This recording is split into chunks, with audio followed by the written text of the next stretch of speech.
Welcome to Storytime Haven.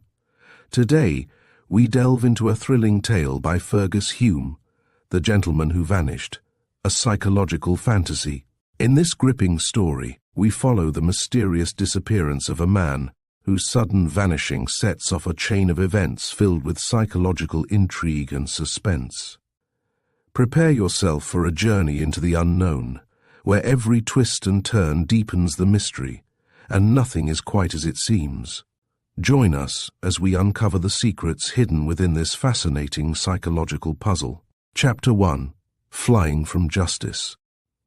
It was an oppressively hot night towards the end of June, and the heavy still atmosphere surcharged with electricity was full of premonitions of storm. Here in London, the glare and glitter of myriad lamps seemed to be crushed down by a lowering sky, in which the stars were almost hidden by great masses of sombre clouds. Every now and then, a thin thread of lightning flashed ghost-like through the murky air, and the low hoarse roll of the thunder which followed seemed to warn mankind that nature was in one of her angry moods. So hot, terribly hot, one could hardly breathe in the crowded streets, where throngs of people, well-dressed and otherwise, principally otherwise, were sweeping along intent on business and pleasure, paying no attention to the sultry heavens pressing so cruelly down upon the panting earth.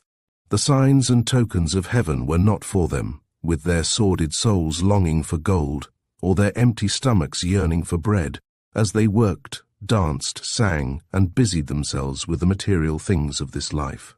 The same today as their forefathers centuries ago, on the eve of that deluge they did not believe would ever come.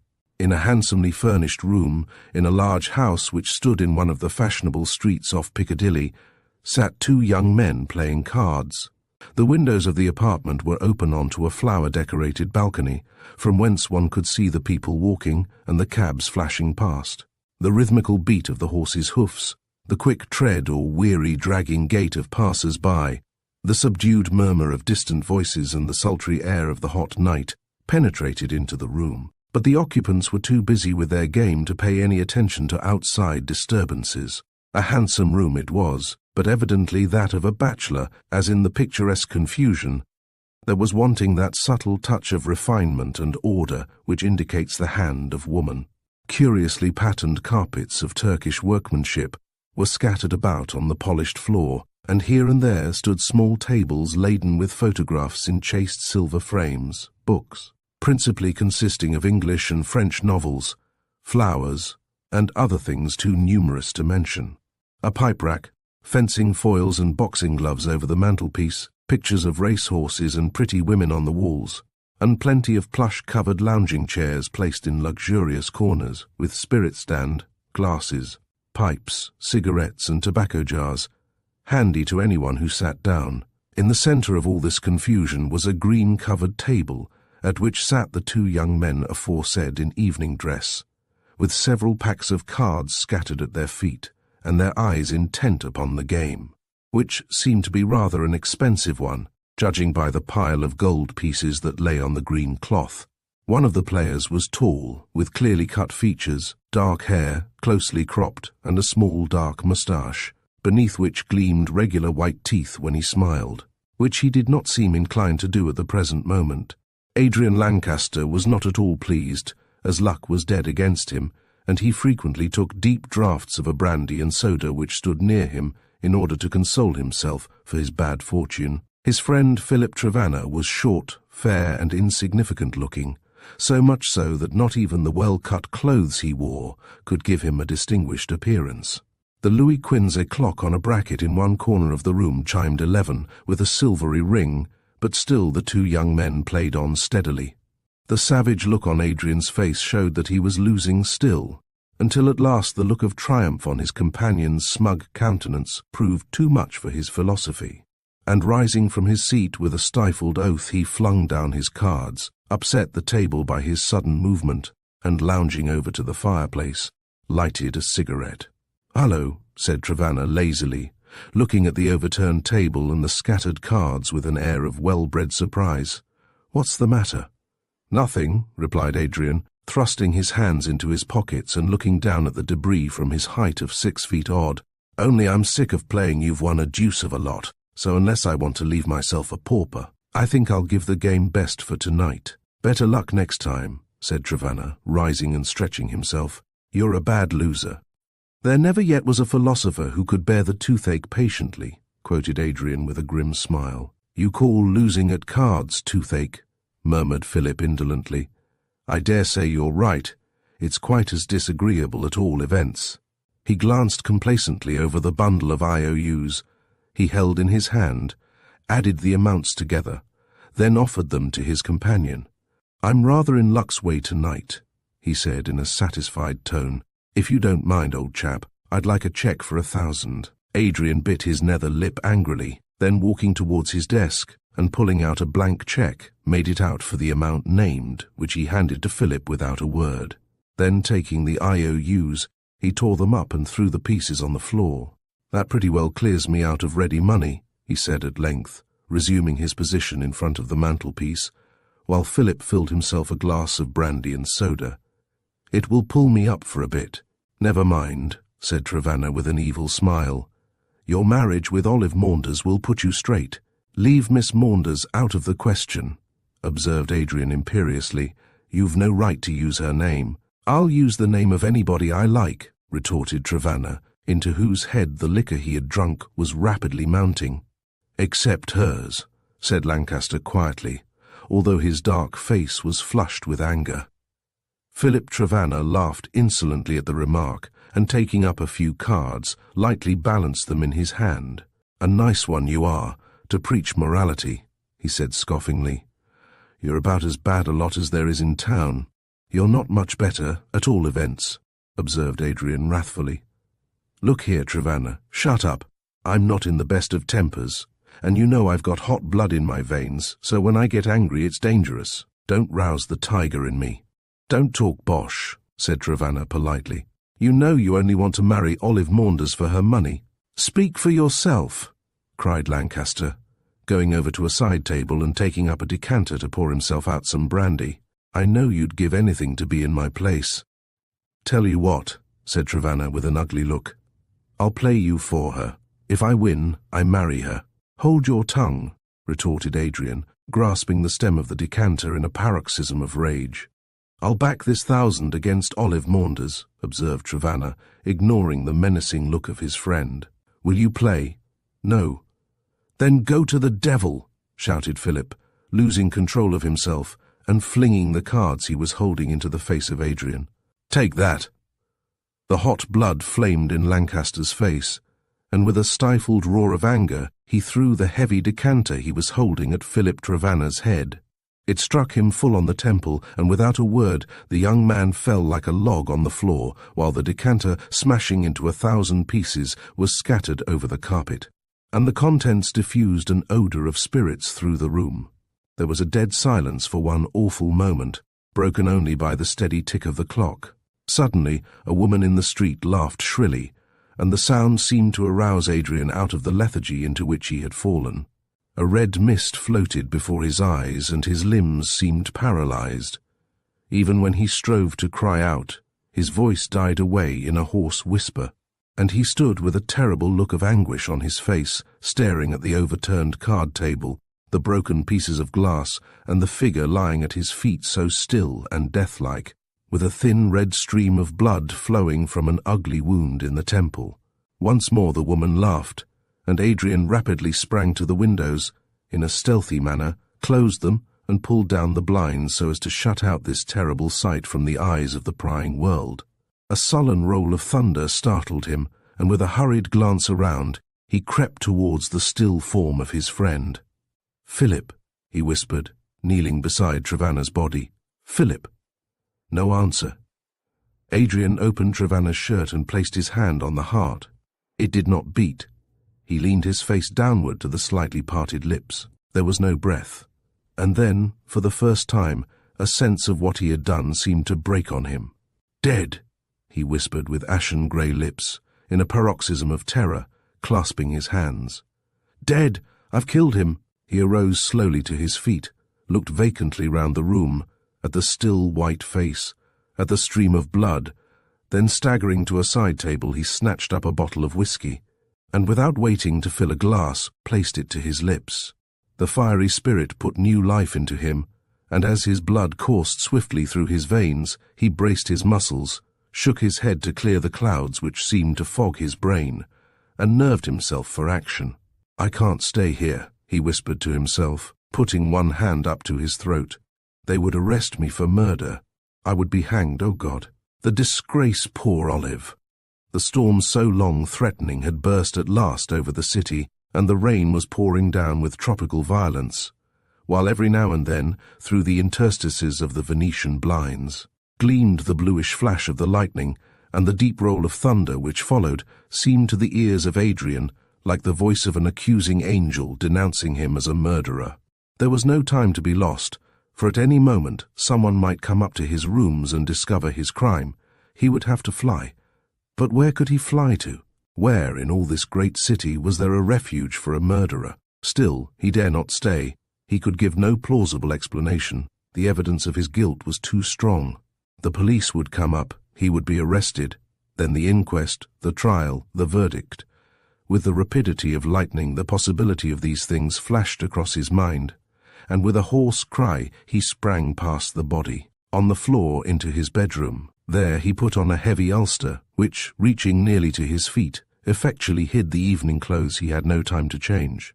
Then he put on a soft hat, pulled it down over his eyes, caught up a heavy stick, and stole out again into the sitting-room, half thinking that it was all some hideous dream. But no, it was only too true.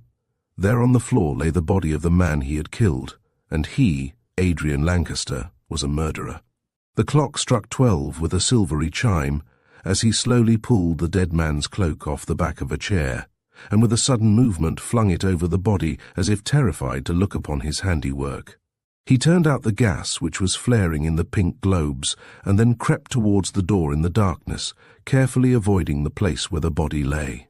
Once outside the door, which opened with a loud creak as if to denounce him, he locked it, and dropping the key into his pocket, stole stealthily downstairs out into the stormy night. Feeling that on his brow burned the mark of Cain, which from henceforth would make him a hunted fugitive on the face of the earth, he walked slowly down the street towards Piccadilly, not heeding the direction, but only longing to get as far away from the scene of his crime as he could. And when a hansom suddenly drew up at the side of the pavement, he felt a sudden convulsion of terror at hearing the voice of the driver asking if he wanted a cab.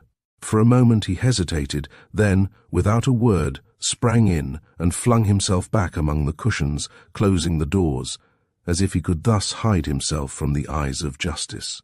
"Where to, sir?" asked the driver, peering down through the trapdoor in the roof of the cab. Where to, indeed? Was there any sanctuary in this mighty London where he could hide? No, he could think of none. But with that instinct of self-preservation which is strong in the breast of every human being, he wished to fly as far away as he could, so said at a venture the first name that came into his head. "Hampstead." "Right, sir," said the driver, and closing the trapdoor with a bang, he let down the glass and drove off. The wheels spun round, the lights of the gas lamps flashed dully in through the blurred windows, and the man, shrinking back among the cushions, clenched his teeth and stared out at the night, painting with vivid fancy on the curtain of the dark the hideous scene from which he was flying. Chapter 2. The Recluse. The rapidity or slowness with which time passes depends entirely upon the feelings, and although the drive to Hampstead occupied only an hour, it seemed to Adrian Lancaster as if centuries had passed since he left his chambers. Between his past life of carelessness and ease and this one of agonizing feelings, a great gulf had widened, which he knew would evermore separate him from his former state. A short time ago, he was a pleasure-loving man, rich, honored and courted, but now he was a hunted fugitive, a social outcast, scorned of all men and pitied by none. The shock had been so great that he did not yet understand his position, but lay back among the cushions in a kind of dull apathy, the whole journey seeming to him to be a kind of hideous nightmare. Suddenly the cab stopped, and the trapdoor in the roof was opened by the driver. "This is Hampstead, sir," he said in a hoarse voice, "and the limit of the radius." "Very good," replied Adrian dully. "I will get out here."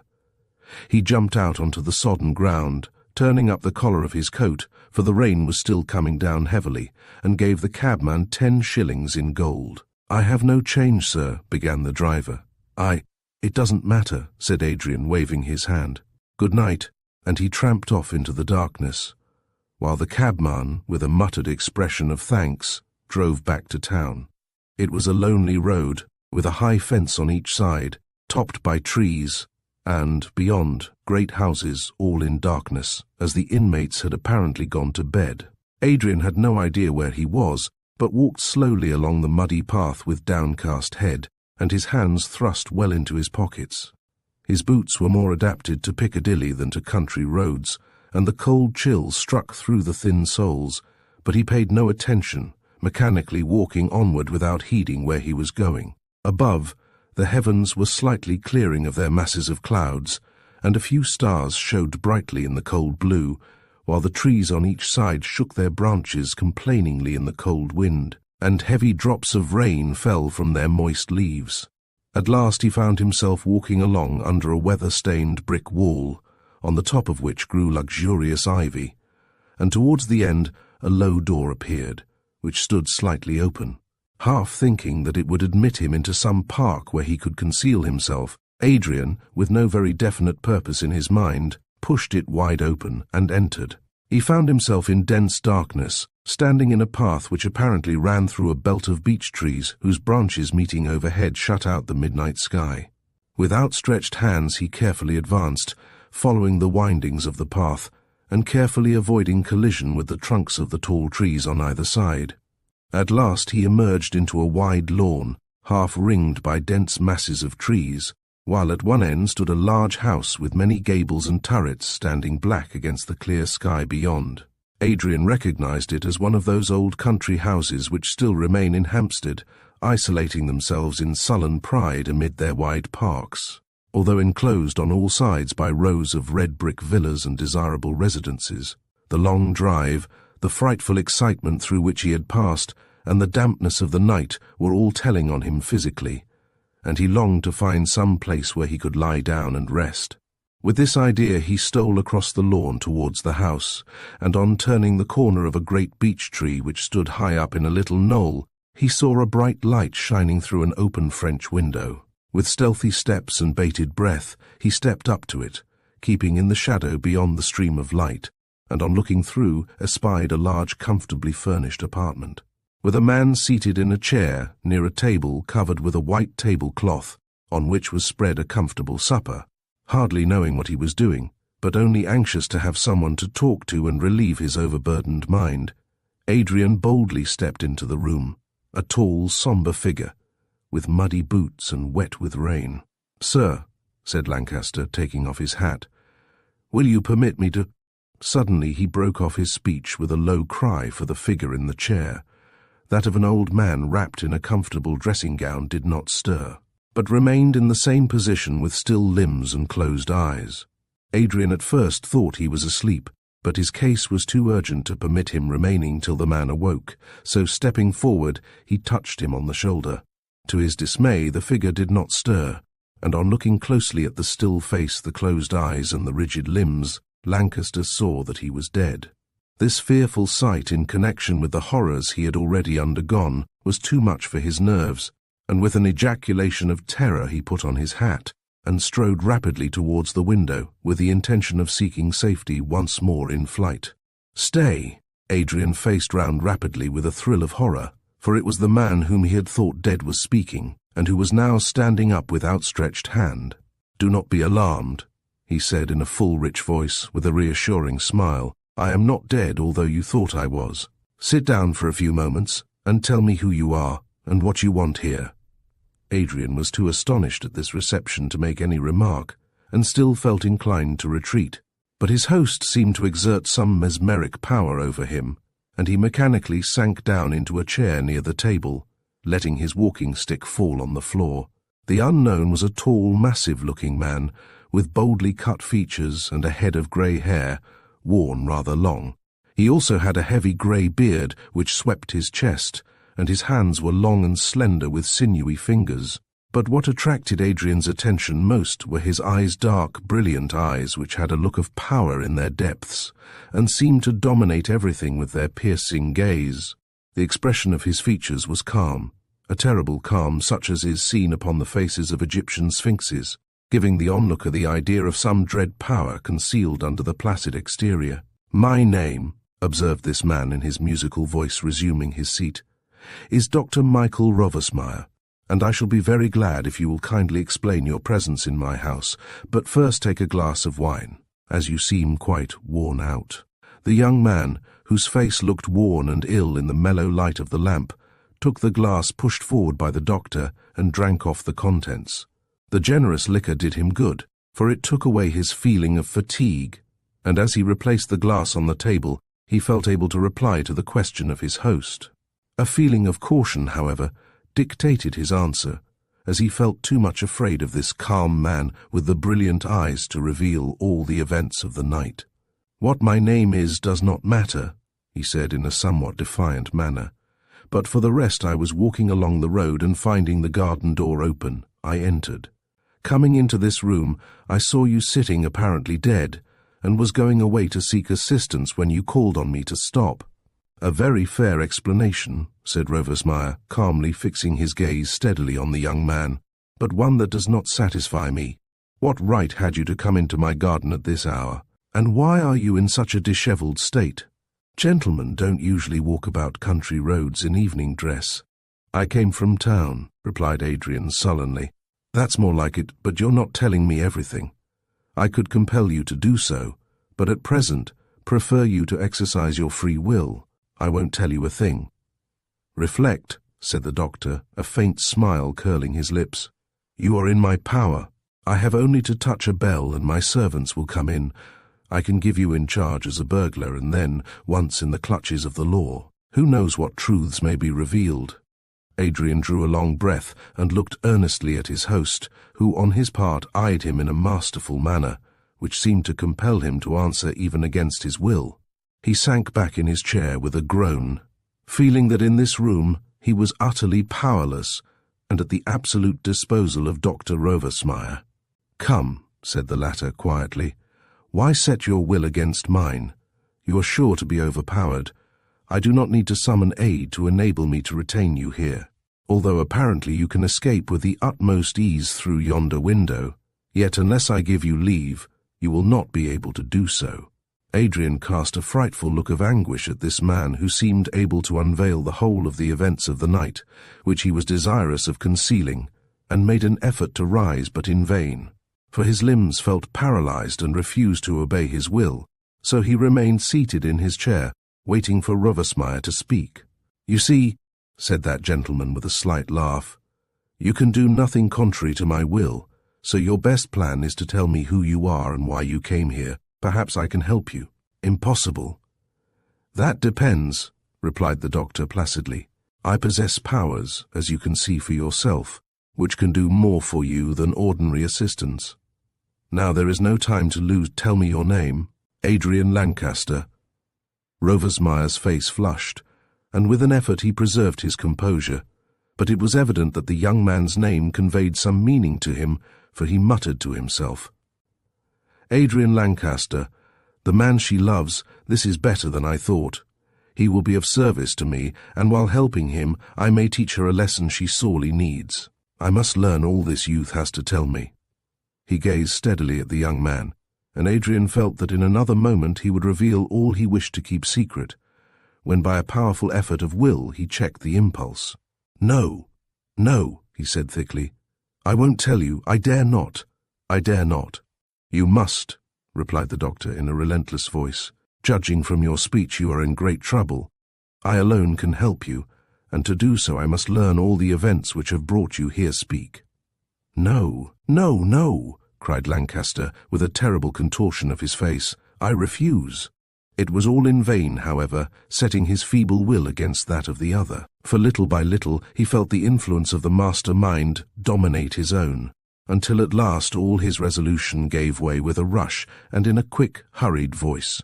He told his tormentor all the events which had happened since he was playing cards with Philip Trevanna.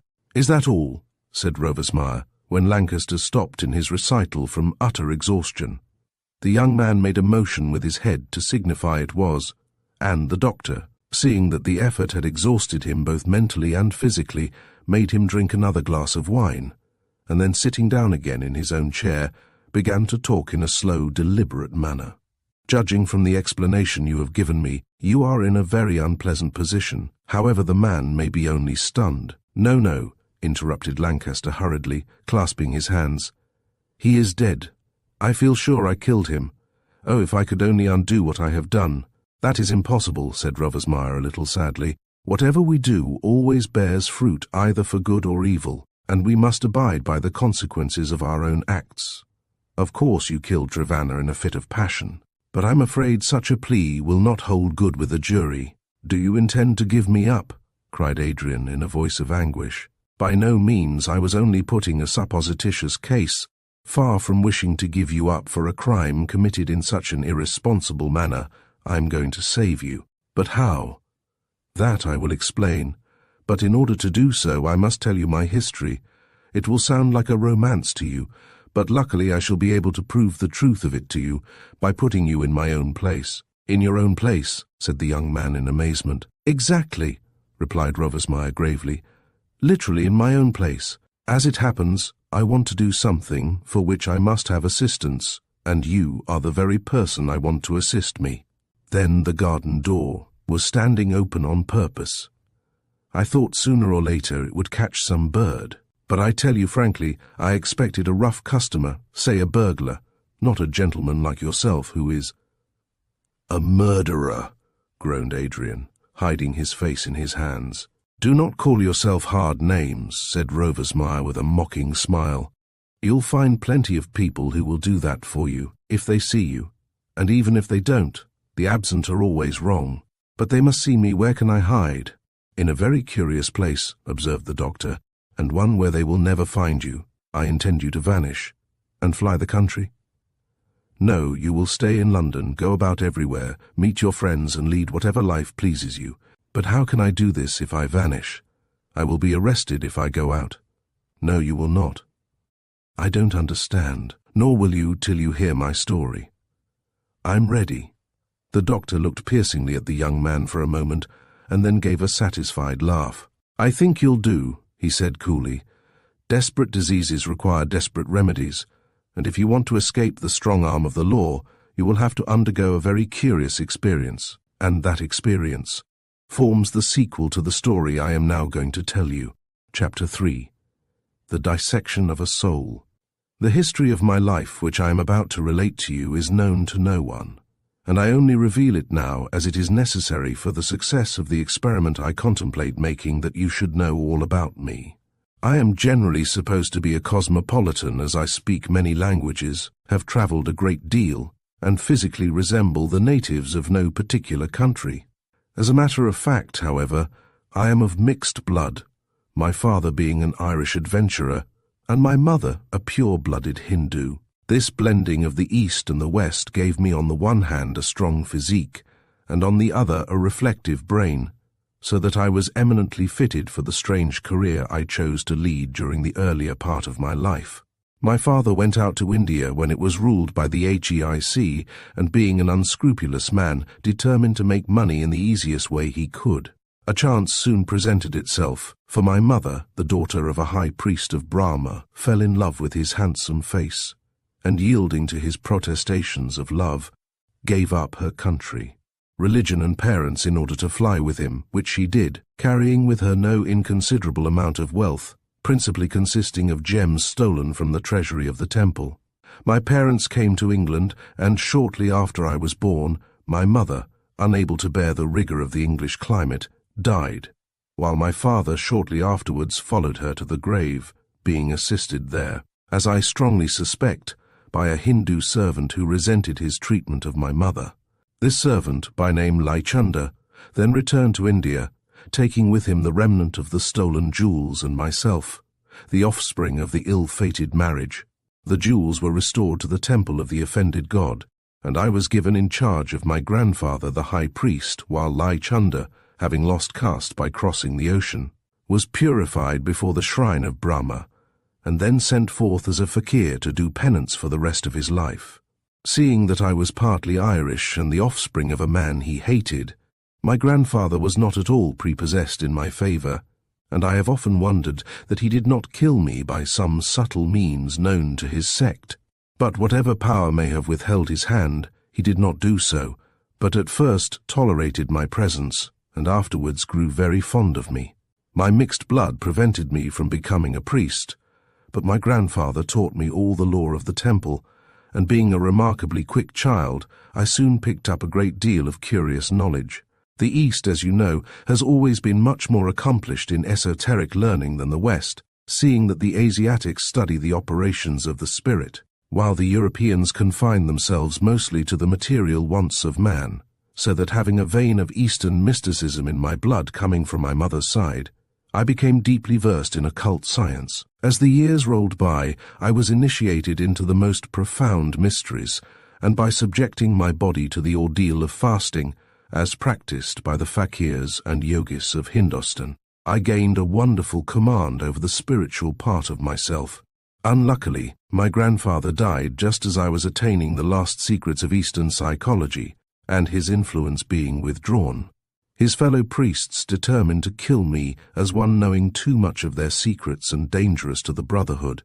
Fortunately, however, my learning stood me in good stead, for I discovered my danger and fled from the neighborhood. This would not have saved me, seeing that the priests had at their command secrets which, if used, would have annihilated me physically by disintegrating my body, and sending my soul forth to the infinite without its fleshy envelope.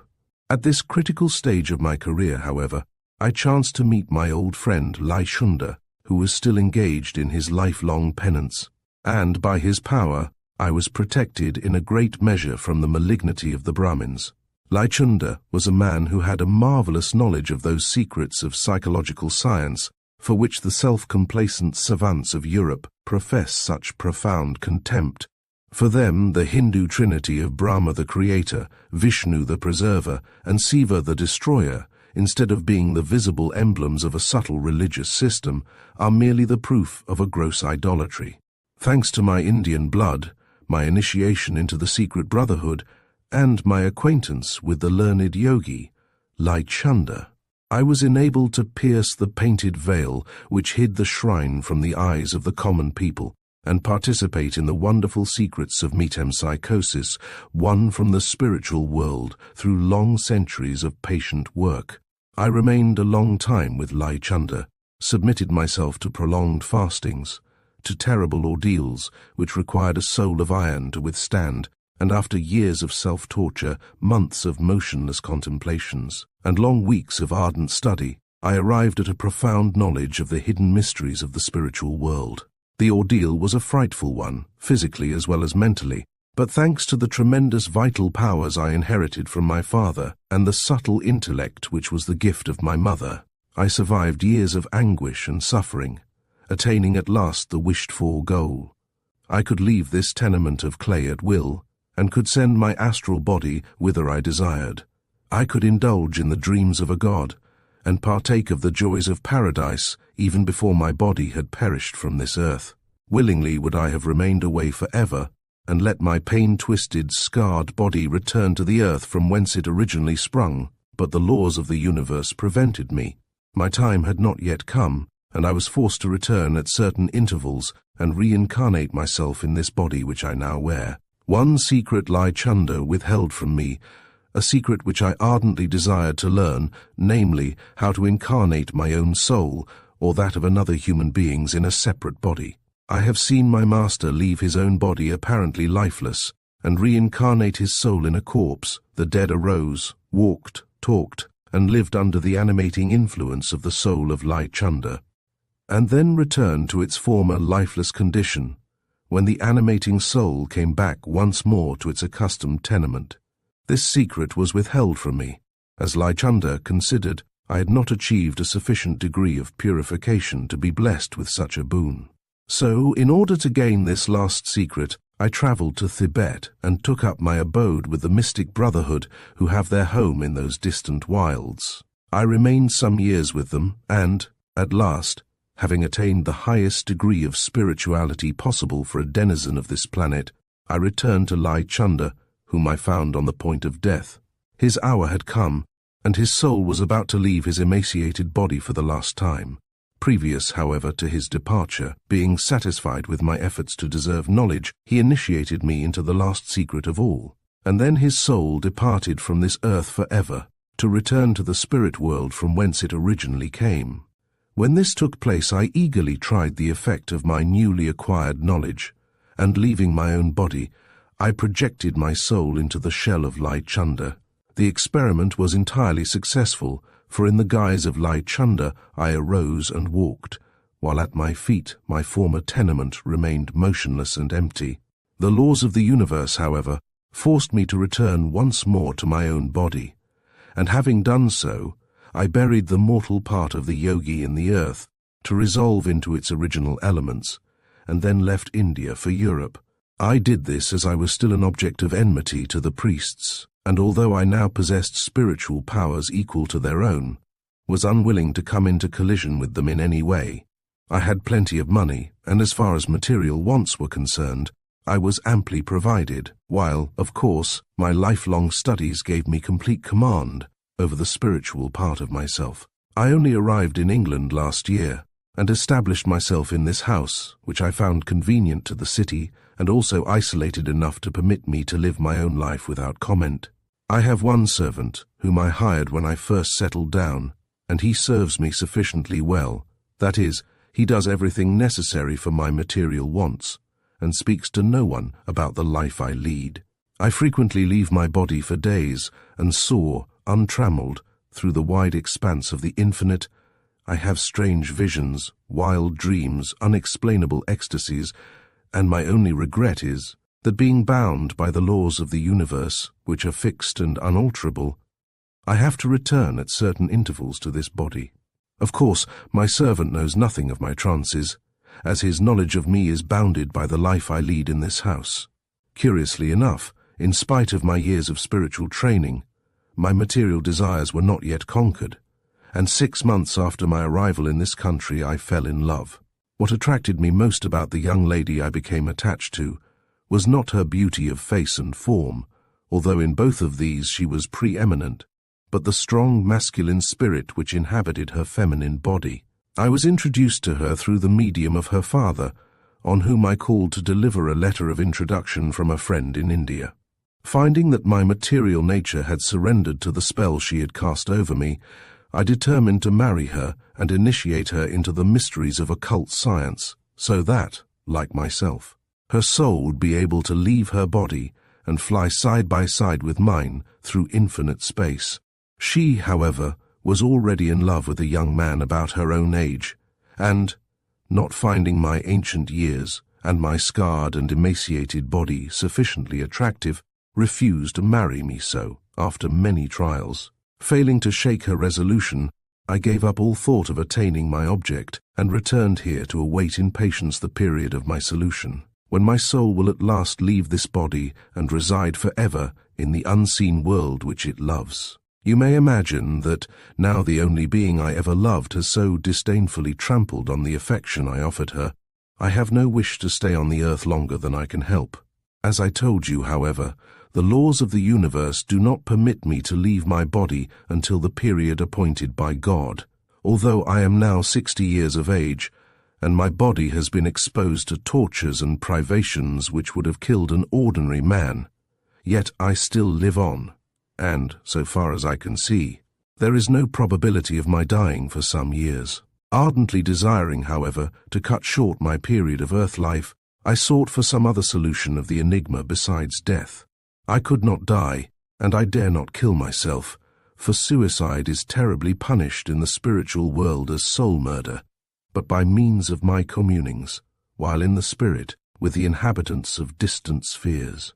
I have discovered that if I can obtain a soul willing to inhabit my own body and work out its allotted years, my own soul can leave the world forever. This solution perplexed me very much, as I did not know where to find a man who would be willing to leave his own body and incarnate himself in this withered trunk, which goes by the name of Dr. Michael Roversmeyer. I thought, however, That chance might send me someone willing to do what I wanted, and the garden door was left open by me, so that some stranger might be drawn hither by my strong desire for his services. Had it been a burglar, I would have offered him the choice of being arrested for his attempt to rob my house, or of being incarnated in my body, enjoying my income and working out the balance of my life. Though some weeks have passed, no one came, however, but tonight you presented yourself, and I think you will be an excellent subject for my purpose. You have committed a murder, and in your own body are in danger of being hanged. I therefore propose that you should conceal yourself in my frame and work out my allotted span of life, so that my soul can leave the world without sin and mingle forever with the pure spirits who inhabit the unseen universe. You see, therefore, that if you are agreeable to my plan, I can secure you from all earthly harm by incarnating your soul in my body. As Adrian Lancaster, tomorrow will see you in prison, and a few weeks, possibly on the scaffold, but concealed in the personality of Dr. Michael Rovesmeyer. You will be able to defy everyone and lead whatever life you desire. Now I have told you my story. You can ask me whatever questions you please, but I think I have put the question plainly before you, and it remains with yourself whether you will accede to my request and incarnate yourself in my body, or, as Adrian Lancaster, run the risk of arrest and an ignominious death at the hands of the law. Chapter 4. A Curious Transformation. Adrian listened to this strange recital in silent astonishment, and in spite of the trouble in which he was involved, felt inclined to regard the whole as the whimsical outcome of a madman's brain. He had heard a great deal about occult science, theosophy, and spiritist belief, but engaged in a frivolous life, had not paid much attention to their teachings, and looked upon them as the religions of charlatans and quacks. But here was a man who far outstripped the powers which theosophists and spiritists professed to exercise, arrogating to himself the functions of the Creator in dealing with souls. The whole narration was too fantastical for belief. Still, he was in such desperate danger that he gladly seized any chance that promised safety, and proceeded to interrogate Rovesmeyer in order to find out if there was anything tangible in the weird belief he held. "If I accept your offer," he said slowly, "and permit you to incarnate my soul in your body, what becomes of my own? It will remain, to all appearances, dead until your soul again returns to animate it. I will go back to it again then." "Yes, I think so. My body is 60 years old. Yours is, I should say, about 26 years, and as things stand now, there is every prospect that you will outlive me. When, therefore, your soul inhabits my body, such body will die at my allotted time, and your soul, having no habitation, will be forced to return to your own body in order to work out its period. But suppose I am incarnated in your body for years, will not my own decay? No, because it is not dead, only asleep. If, however, it is fated that you should die before myself, your body will begin to decay, and then you will remain in mine till the period fixed by God for solution, and your soul will then mingle in the world of spirits, as if you had died in your own frame." "I understand," said Adrian thoughtfully. "It is a curious idea." "It is a very fortunate one for you," replied Rovesmeyer quietly. "Where will my body remain during the time I am incarnated in yours?" "In this house," said the doctor, rising and going over to the fireplace. "As there was danger that my body might be meddled with by ignorant people during the periods my soul was absent, it was necessary to place it in safety. So I sent my servant away for a few weeks, and had a secret chamber constructed, about which he knows nothing. When I want to assume my astral body, I tell him I am going out of town for a few days, so that he may not think my disappearance strange. Then I enter into my secret chamber, leave my body there, and go where I will, knowing that my fleshly envelope is safe till I return. When you entered tonight, however, I left my body sitting in yonder chair, but your presence warned my spirit of danger to the physical part of myself. So I returned in time to stay your exit." "Where is this secret chamber?" asked Adrian, rising, now more inclined to believe the fantastic story of the doctor. "Can I see it?" "Certainly, it is important you should know it, as you will have to leave your present body in it for safety. Look." He touched a spring in the mantelpiece, whereupon the whole of the fireplace swung round on a kind of pivot, showing that the back was hollow, and that a narrow flight of steps led downward into darkness. Rovesmeyer lighted a candle which stood on the mantelpiece, then taking it in his hands, bent down and entered into the cavity, beckoning to Adrian to follow. The young man did so, and as soon as they were on the verge of the steps, the doctor, touching another spring in the stone wall, caused the fireplace to swing back again into its place. "You see, anyone in the room could not tell we were hidden here," said Rovesmeyer, smiling. "Come downstairs and I will show you the secret of the pyramid."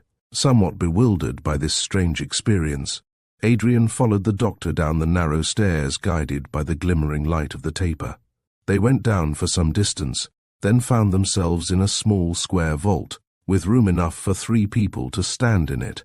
Rovesmeyer again touched a spring, and one part of the wall slid slowly aside, showing a space beyond in utter darkness. "Another precaution, you see," said the doctor, pointing to the 3rd spring. "Anyone who found the first secret would never guess the second. Come." He advanced into the vault, and going towards one end of it turned an ivory handle fixed in the wall, whereupon the whole apartment was irradiated with a powerful electric light. Adrian gave an exclamation of surprise, and put his hands over his eyes as they felt quite painful in the sudden glare after the dense darkness, only lighted by the candle. It was a moderate-sized apartment, circular in shape, with a domed roof of pure white, painted with signs of the zodiac, and from the center blazed the electric light hidden in a large semi-opaque globe.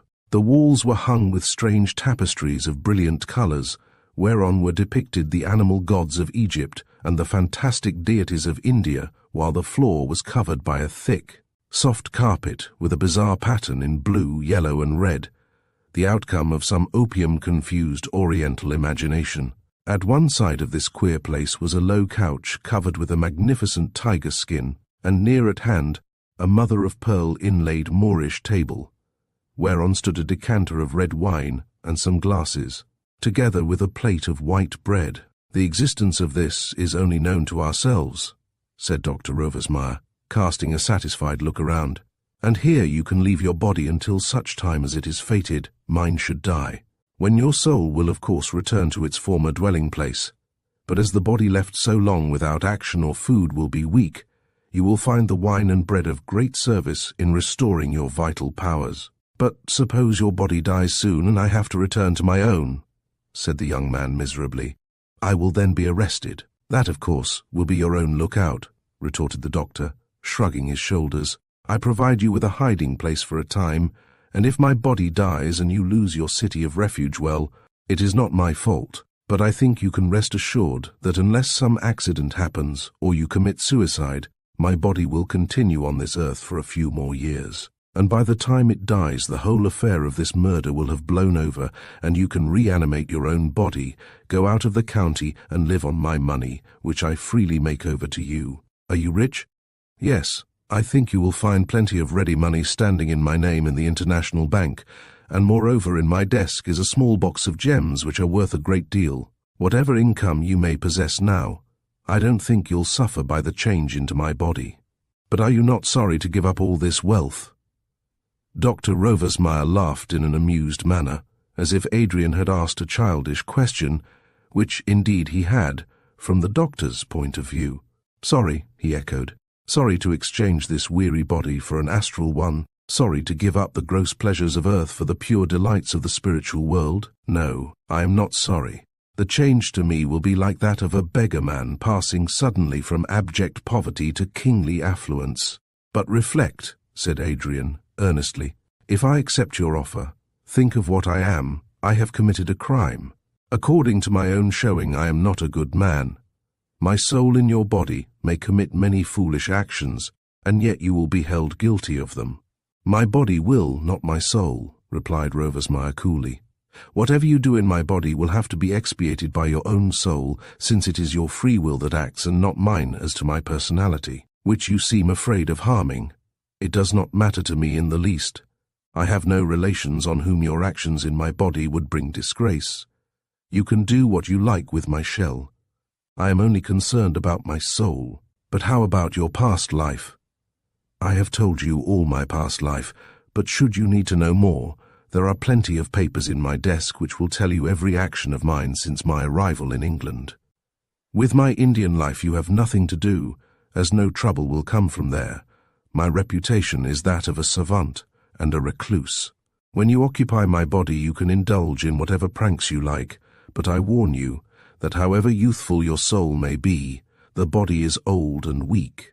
And if you play with it, you will kill it, and thus lose your city of refuge sooner than you expect. So your safety rests entirely with yourself. It's impossible to undo the past, said Adrian gloomily, and although I committed the crime in a moment of passion, I will never cease to feel remorse. That is part of your punishment, said Rovesmeyer seriously. I can give you a new body, but not a new soul. So whatever acts of evil you have done in your past life, the remembrance will always cling to you. But if you expiate your crime on earth by prayers and repentance in my body and in your own, it will purify your spirit for the world beyond. Now I think everything has been explained, so if you will lie down on that couch, I will release my own soul and accomplish the transformation of yours into my body. One moment, cried Adrian as he sat down on the couch. How can I sign your name to checks and imitate your handwriting? You will do so mechanically, said Rovesmeyer, who was lighting a fire in a small brazier. Writing is an operation of the body, not of the soul. I cannot give you my learning, as that pertains to the soul, and I take it with me.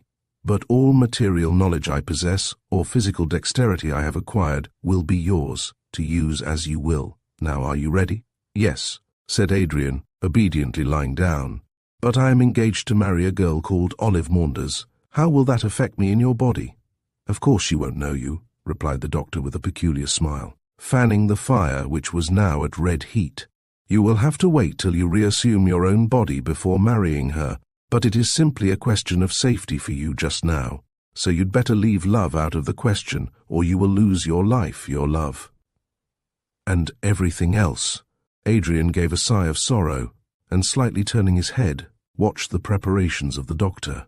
The fire was now burning a deep red, and the brazier was standing in the center of a ring of white powder which had been strewn around it. The doctor bent down and touched this powder with his finger, muttering some words, whereupon a blue lambent flame sprang up and ran round the circle.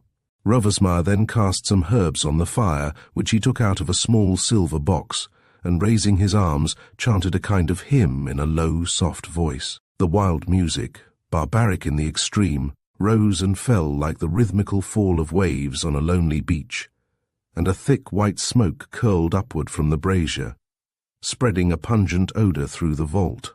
After a time Rovesmeyer, looking strange and spectral amid the veil of smoke, paused in his chanting, crossed over to the young man and spoke solemnly. I am about to leave this world for that of the spirits, and I leave your soul in charge of my body. Make good use of it, for what you do will be of your own free will, and must be expiated by your own spirit. Are you ready and willing to take this burden upon you? I am ready, replied Adrian slowly. Then close your eyes, commanded Rovesmeyer, going over to the brazier. Farewell, and may your crime-stained soul be cleansed by prayer, repentance, and expiation. In obedience to the instructions, Adrian closed his eyes and felt the acrid odour of the smoke titillate his nostrils, while the doctor resumed his measured chant. The strange melody, which sounded like the wailing of a lost spirit, seemed to recede further and further away, as the senses of the young man became clouded by the fumes spreading through the apartment. Suddenly his whole body felt contorted with extreme pain. Every muscle, every nerve seemed to be wrenched asunder, and in a paroxysm of terror he strove to cry out, but was unable to do so. Fire seemed to run all through his body, burning up his physical frame, and he writhed and twisted in an agony of torture. Then a thick darkness seemed to descend on his brain, and he remembered no more. How long the thick darkness continued he did not know, for when he opened his eyes again he was lying on the floor near the brazier, from whence all the fire had died away. A cold air pervaded the vault, and raising himself from the floor, Adrian saw with a sudden thrill of horror that his body, pale and still, was lying on the couch, while he himself, looking down at his limbs, saw that they were wrapped in Rovesmeyer's dressing gown. With a cry which did not sound like his own voice, he walked to a mirror which was hanging on the wall, and then recoiled with a shudder, for the face which looked from the glass was not his own handsome countenance, But the old, grey-bearded, wrinkled face of Rovesmeyer, now no longer calm and placid but convulsed with terror and anguish. The transformation had taken place. Adrian, in the person of Dr. Michael Rovesmeyer, walked languidly over to the table, already feeling in his limbs the difference between youth and age, and pouring out a glass of wine drank it up. Then, looking at his own body lying so still on the couch, he folded the arms across the chest, lighted the candle, and after turning out the electric light, left the vault. He soon found his way back to the room above, as his hands seemed to mechanically discover the secret springs. Then, putting back the fireplace into its original condition, he blew out the candle and replaced it on the table. Then, falling on his knees, prayed long and earnestly. He was safe so far, for his guilty soul now inherited the body of Rovesmeyer, and his outward semblance, which would have caused his arrest, was safely hidden in the secret room below. The events of the night had been terrible, and quite worn out with the anguish and misery his soul had undergone, he staggered to a couch, flung himself down on it, and was soon fast asleep. Chapter 5. New wine in an old bottle. When Adrian awoke next morning, he half thought that the fantastic events of the night were but the outcome of some strange dream. But a single glance in the mirror soon disillusioned him, as he saw reflected back the countenance of Dr. Michael Rovesmeyer. It was true, then, he had voluntarily placed his soul in the outward semblance of the old man, and would have to lead his life, be bound by his physical restrictions, and be to all intents and purposes another person, until such time as the worn-out body died, and he could return once more to his own frame. And then there would be the danger of paying the penalty of the crime he had committed. No, there was no safety for him save in the guise of age, and he would have to patiently endure this servitude which he had brought upon himself. While he was seated on the couch in the disordered sitting-room, wondering what was the first step to take in his new existence, the door opened, and a pale, lean man, quietly dressed in black, appeared. This was Dentham, the servant alluded to by Dr. Rovesmeyer, and his appearance by no means impressed Adrian in a favourable manner. Tall, thin, and supple, his movements seemed to have the sinuosity of a serpent, and his pallid face, clean-shaven and serious, looked cold and cunning under a sparse crop of thin red hair, giving the young man an uneasy feeling of repulsion, similar to that provoked by the sight of a noxious animal. The shifty grey eyes, habitually downcast, the thin lips twitching involuntarily at the corners, and the air of self-restraint, all clearly pointed to the fact that this man had a cunning nature, and would by no means be averse to performing any treacherous action for the sake of money.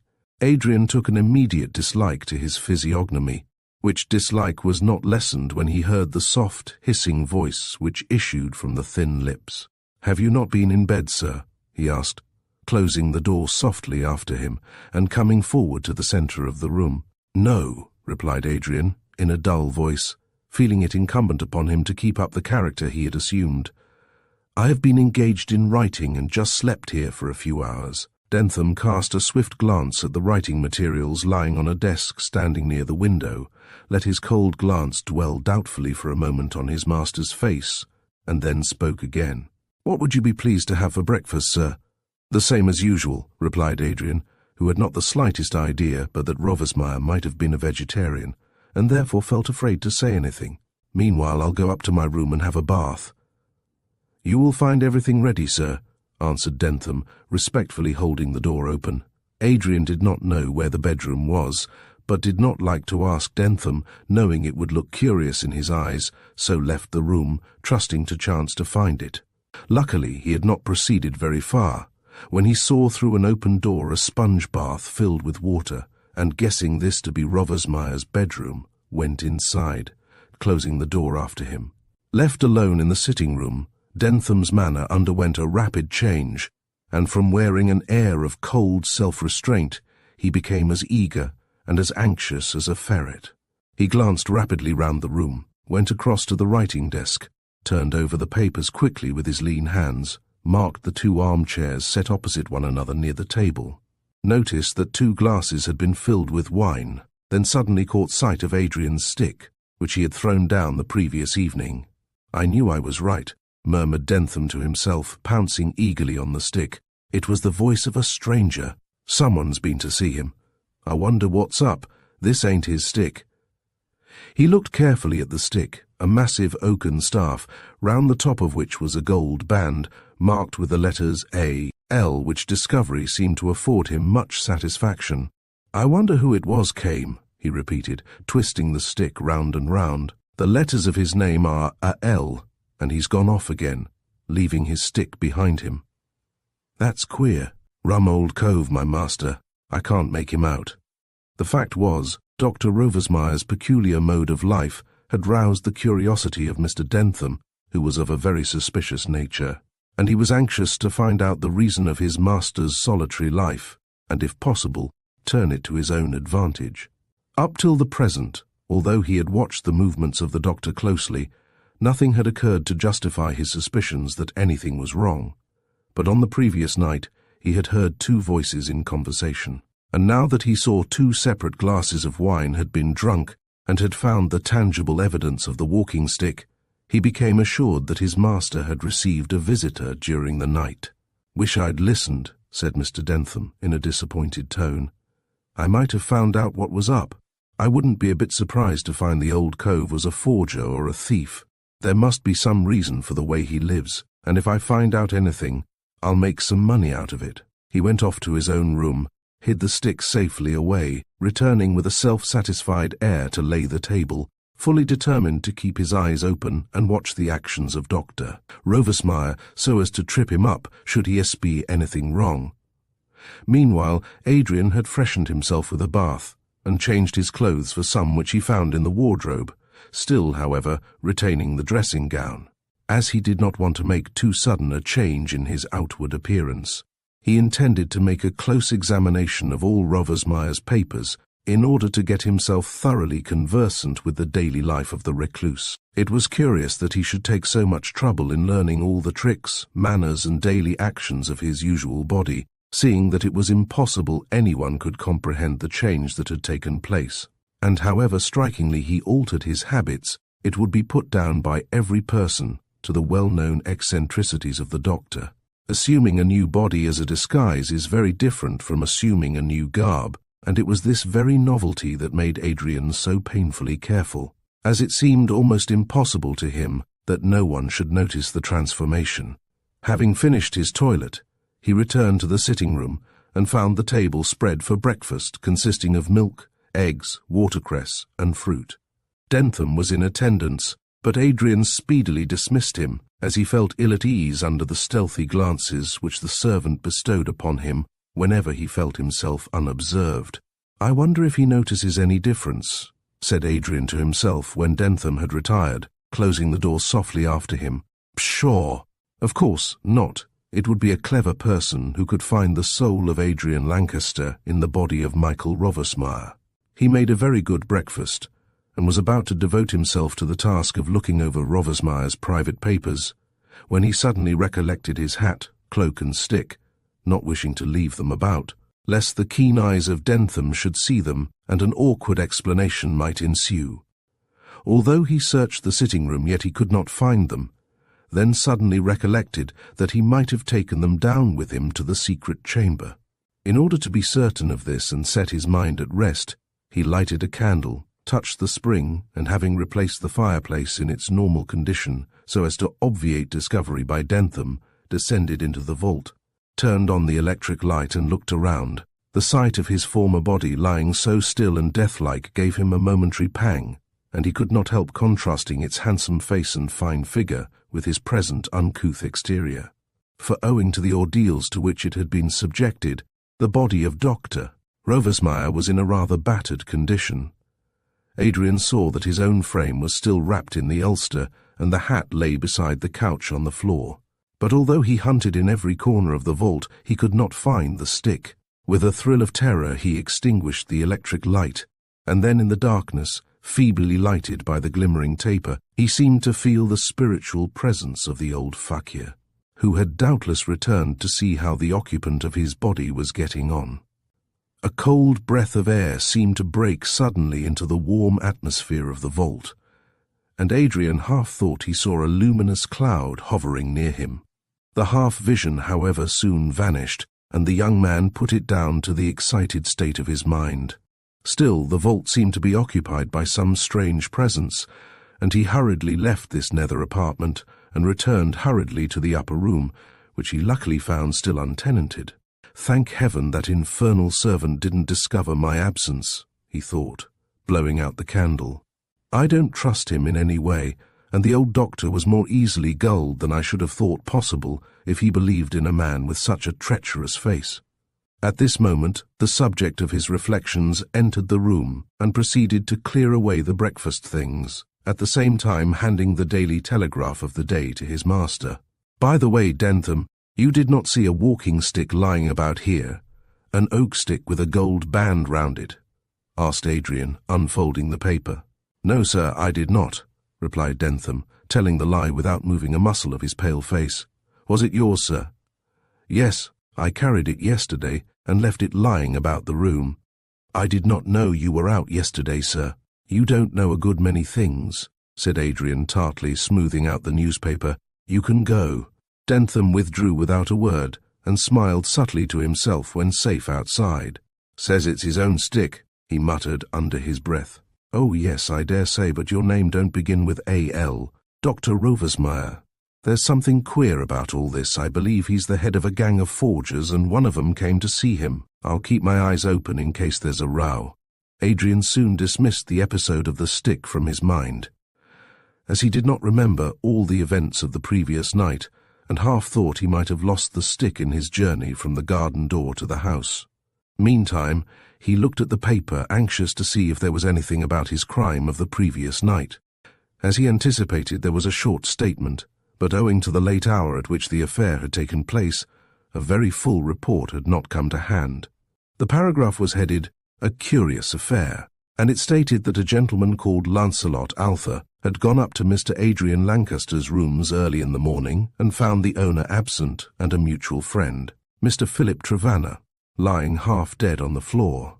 He had been stunned, but on administration of remedies had revived, although he could not give any explanation of the assault, as he was now in a high fever, and it was doubtful if he would recover. Mr. Lancaster had disappeared, and no trace of him had been discovered. Adrian laid down the paper with a sigh of relief as he read the news. I didn't kill him after all, he said in a thankful tone. He was only stunned, and it would have been better if I had remained and explained the affair, although in any case I would certainly have been arrested. At all events, even if he does recover, it's too late now to do anything. I'm imprisoned in this body, and, unless something happens, will have no opportunity of becoming Adrian Lancaster again. I have indeed vanished completely from the world, and I don't think all the police in London will be able to trace my whereabouts.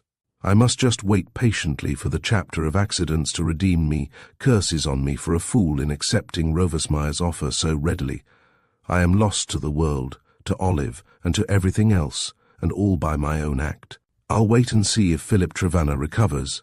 Then some chance may release me from this mask of old age, and I'll be able to face my fellow men once more as Adrian Lancaster. Chapter 6. The Tortures of Hell.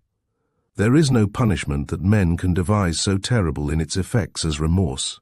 Physical tortures cannot last longer than a certain period without wearing out the body, but remorse is a monster which feeds upon itself and little by little gains possession of the whole inner life, making outward things hateful to the sight. It was this feeling that Adrian experienced after he had surrendered his liberty to gain safety in the body of Dr. Rovesmeyer. The memory of his crime was constantly with him, reminding him at every moment of the day that his soul was held in the bondage of an alien body, and that, even if Philip Trevanna recovered, he would be powerless to break the chain which fettered him. The deed, once done, could not be recalled, and, of his own free will, he had entered into a prison from which nothing short of a miracle could release him. As the days went slowly by, he strove mightily to adapt himself to the dreary, monotonous life which he was now leading. Rovesmeyer had indeed been able to draw entertainment from his stores of knowledge, his vast experience, and his power of releasing his soul from his body whenever earthly things grew too irksome to him. But Adrian, Having lived all his life in a frivolous world, had not a well-stored mind to draw upon. Consequently, being debarred by his strange position from his ordinary pleasures, he did not know how to employ his time. Furthermore, the memory of his folly stung him sharply, and the forced inaction of the life of seclusion to which he was now condemned made his tortured soul writhe in its new dwelling-place with a hideous sense of impotence and weariness. Day by day the papers informed him of the progress which Philip Trevanna was making towards recovery, and the astonishment excited by his own strange disappearance. But he was powerless to come forward, explain the circumstances of the affair, and resume his place among his fellow men. He had sinned in permitting his temper to lead him to so nearly kill a human being, and this was his punishment. This dreary life of forced inaction, of agonizing remorse, and of terrible self-reproach. Truly he was paying dearly for the one mad act of his life, and to his mind the punishment appeared immeasurably severe to the magnitude of the crime.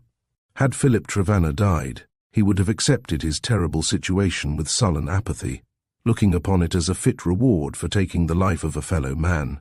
But seeing that his friend was recovering, that the crime was unpremeditated, and that Trevanna had provoked him beyond all powers of endurance, it seemed bitterly hard that he should have to pass an indefinite period in a constant state of torture. This unpleasant state of things was not rendered any more bearable by the presence of Dentham, who, Adrian knew, kept a constant watch upon his every action. What the man suspected he could not tell, but that he was suspicious of the life led by Dr. Michael Rovesmeyer was certain, as Adrian felt rather than saw the stealthy glances with which he watched his goings out and comings in, gettings up and layings down.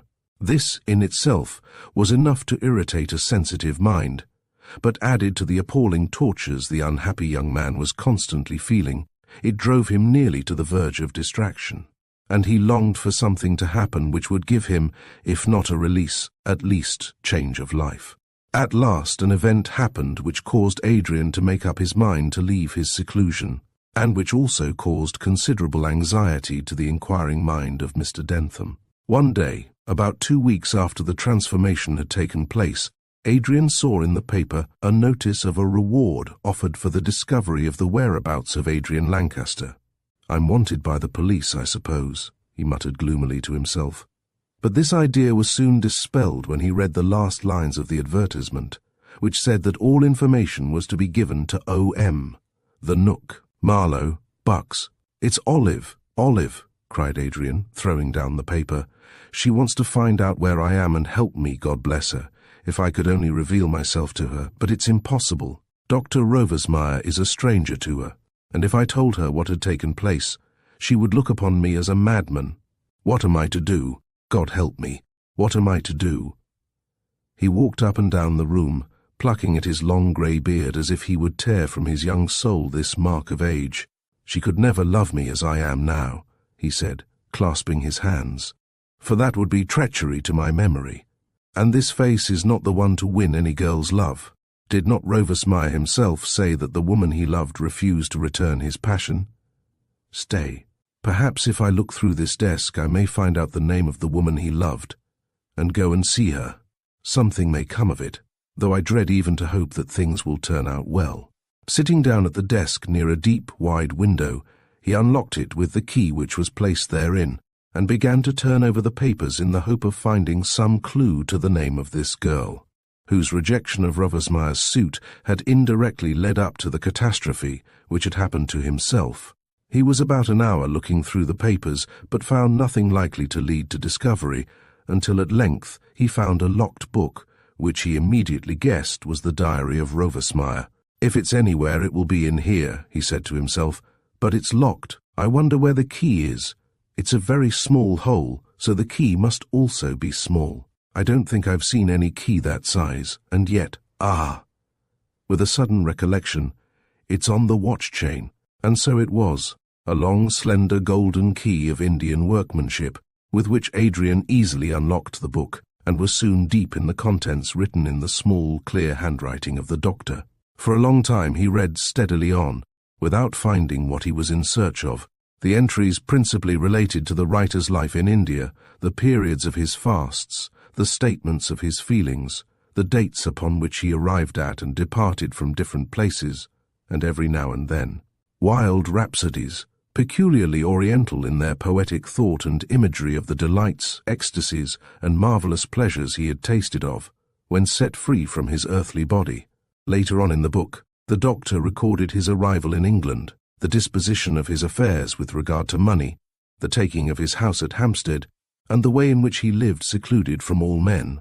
Then, at last, came a declaration of his passion, and at the sight of the name of the woman he loved, Adrian Lancaster gave a low cry, and letting the book fall upon the floor, arose quickly to his feet.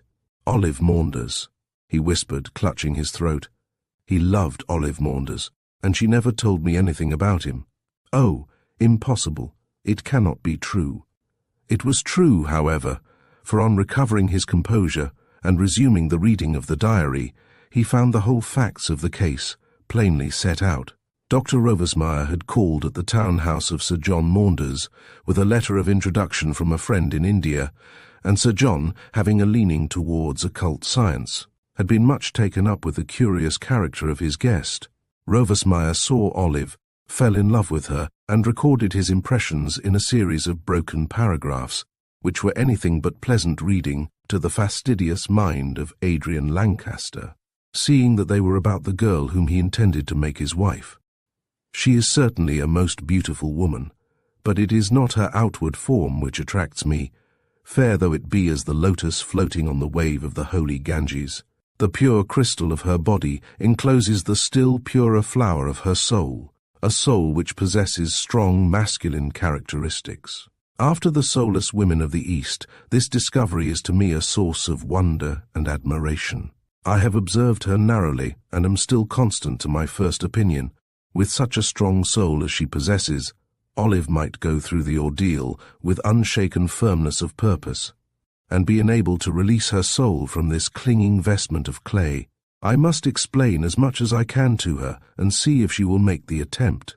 All in vain. I have told her of my idea that she should marry me, that I should initiate her into those strange sciences of which the West knows nothing, and when she attains the mastery of the last great secret, we will float together, radiant spirits in infinite space. It is quite useless. Not even this destiny I offer her can gain her love. And why? Because it is given already to some brainless dandy of today called Adrian Lancaster. He is abroad now, and hence the mistake I made in thinking she was free. Ah, it is unkind of fate to thus mar the destiny of a fair, strong soul by such a vulgar obstacle. By means of my astral body, I have seen Mr. Adrian Lancaster, who is at Monte Carlo. A handsome face, certainly, but no brains, and if he has any, he never uses them. He seems to me to lead a debauched life. Ah, the pity that such a soiled soul should seek union with the stainless spiritual part of Olive Maunders. It will be like fire and water coming together, and the mastery will be with the strongest. I have tried again and failed. Her material part is stronger than her spiritual one, and she has set her heart upon marriage with Adrian Lancaster, so there is nothing left for me to do but to retire peacefully from the field.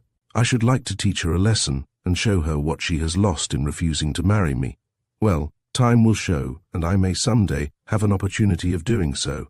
There were several other entries about Olive and himself, but Adrian had read enough, and closing the book with a frown, locked it up again in the desk. It was clear. Dr. Rovesmeyer had not held a very good opinion of him, and Adrian could not help acknowledging to himself that the view taken by the savant was a correct one. He had brains in plenty, but had never exercised them. Never mind, there was yet time. The experiences he had undergone, while in the body of Rovesmeyer, had not been without a salutary effect, and he would benefit by them when he returned to his own body. But when would he return? Ah, that was the question. At all events, he would go down to Olive Maunders and find out from her demeanour towards him if she really was true to Adrian Lancaster, or if her ambition had caused her to look kindly upon Michael Rovesmeyer. The entries in the book were plain enough. She did not love anyone else but himself. Still, the demon of jealousy was gnawing at Adrian's heart, and only a personal interview could satisfy him on the subject. He rang the bell, and Dentham appeared with such rapidity that Adrian felt convinced he had not been far away. However, listen as he might, he could not learn anything likely to endanger the safety of Dr. Rovesmeyer. So Adrian asked at once for what he wanted. "Have you a Bradshaw?" "Yes, sir," replied Dentham, and thereupon vanished, quickly returning with the book in question. Adrian took it, and Dentham was about to retire when his master called him back. "Wait a moment, I may want you," he said, without raising his eyes from the guide. Whereupon Dentham wondered greatly what could have occurred to alter so suddenly the general habits of the old doctor. Adrian soon found out that there was a train late in the afternoon to Great Marlow, and laying down the book open on the table, rose to his feet. "I'm going to my room, Dentham," he said abruptly. "You can come in shortly to pack my portmanteau. I shall be going away for a few days." "Going away," echoed Dentham when the door had closed on the tall figure of his master. "Where to, I wonder? There's something queer about this. Why, he's hardly been out of the house for the last 6 months, and now he makes up his mind to be off in half a minute. I'll have a look at this and find out where he's going to." The Bradshaw was lying on the table, still open at the place to which Adrian had referred, so Dentham had no difficulty in discovering that Dr. Rovesmeyer was going to Great Marlow in the county of Bucks. "What does he want there?" mused Mr. Dentham, laying down the book More Mysteries. Here he caught sight of the paper crumpled up on the floor, where Adrian had thrown it, and picked it up. "He's been asking for the papers a lot lately," said the astute valet to himself. "I wonder if there's anything in this that's got to do with his going to Marlow. I'll see." He looked carefully over the paper, and at length came upon the advertisement for Adrian Lancaster's whereabouts. "That's it," said Mr. Dentham in a satisfied tone. "It's the only mention of Marlow in the paper, and he only made up his mind to go there since he read the paper. And now I think of it," muttered Dentham sagaciously, "the walking stick I picked up as he said belonged to himself, which was a lie, had the letters A.L. on it. Now A stands for Adrian and L for Lancaster. And Adrian Lancaster's disappeared. I wonder. Now I do wonder if the voice I heard that night was Mr. Lancaster's, and what his walking stick is doing in this room jumping at conclusions. This is, I'm afraid still, something may come of all this, but I shan't move till I've got more to go on." He put the paper in his pocket, intending to place it beside the stick, which he had securely hidden, and then went off to pack Dr. Rovesmeyer's portmanteau, with a self-satisfied smirk on his white face. Chapter 7. The Woman He Loved. Certainly there is no more delightful retreat on a hot July day than one of those picturesque cottages standing in an expanse of verdant turf, cool to the eye and soft to the feet, down by the silver wave of Father Thames, near Marlow, by the bend of the river just above the quaint old town. One of these red-tiled domiciles was, as the Lock-to-Lock Times informed its readers, occupied by Sir John Maunders, his daughter Olive, and a party of friends, who had fled from the noise and dust of London to the pleasant cool of the country. The Nook, as it was called, was a cosy little place, of somewhat incongruous architecture, the present proprietor having purchased it as a cottage and added wings, gables, turrets and oriel windows to the original erection, until it had assumed quite an imposing appearance. Nothing ancient about it certainly, no Tudor battlements, Georgian frontages nor Norman towers, for it was eminently Victorian in its appearance, and all its arrangements both without and within had all the latest improvements conducive to comfort and luxury. There was a deep veranda round the red brick front, with wide French windows giving access to drawing-room, dining-room and smoking snuggery, all of which were furnished regardless of cost by the most famous upholsterer in London. From the veranda, a velvety smooth lawn spread like an emerald carpet down to the river banks, where there was a boathouse and a flight of broad steps to the water, near to which steps 2 handsome boats of cedar were generally moored for the convenience of Sir John's guests. Between the river and the house were 4 huge beech trees, whose foliage made a pleasant shade, and under which were plenty of rustic seats and tables, while a lazy-looking hammock of net swung from a giant limb. On this hot July afternoon, one of the tables was spread for afternoon tea, presided over by Olive Maunders and Sir John, who sat near her, while all around were the guests, mostly young men and women with a sprinkling of chaperones. Sir John, a genial-looking old gentleman, was always delighted to surround himself with young people, as he said they made life look bright to him. And certainly there was plenty of laughing and talking as the party on the lawn chatted about the events of the day, listened to the voice of the wind stirring the leaves overhead, or watched the boats floating past on the sunlit river, with their loads of young men in flannels and pretty girls daintily costumed in river fashion. Teddy Rudel, a fashionable journalist, society verse writer, and know-everybody-about-town young man, was seated in a wicker chair, playing his banjo and singing a nonsensical impromptu ditty suggested by the situation. Oh, London's summer, I like it not. In June the season becomes a bore, the last sensation is quite forgot, the last new lion has ceased to roar, pleasure is over, and bills come in. The girl I worshipped has married a peer, I'll leave this town with its life of sin, and not come near it until next year. Oh, country's summer I much prefer, for perfume blows from 1,000 flowers, delightful breezes the still leaves stir, nightingales sing in the twilight hours. Phyllis has captured my worn-out heart, but only a moment, 'tis hers I fear. I'll love her until we part, and not come near her until next year. What a fickle person you are, Mr. Rudol, remarked a pretty blonde when the song came to an end. I always am, in poetry, Mrs. Manson, replied Rudol, idly touching the strings of his banjo, with an amused smile on his boyish face. And what about real life? Depends very much on the lady. Everyone laughed at this rejoinder except Olive Maunders, who sat staring at the river with a frown on her handsome face. It's a case of gather ye rosebuds while ye may with Rudel, said Sir John, in a jovial manner. Herrick, observed Mr. Rudel meditatively, was a philosopher, and if by rosebuds he meant ladies, I'm not at all averse to following his example. Olive Maunders evidently found the conversation too frivolous, for she suddenly arose, and without saying a word went up to the house and retired into the drawing-room. Sir John looked after her with a rather pained expression on his face, and, seizing the opportunity afforded by Teddy Rudel beginning another song, he slipped away to look for her.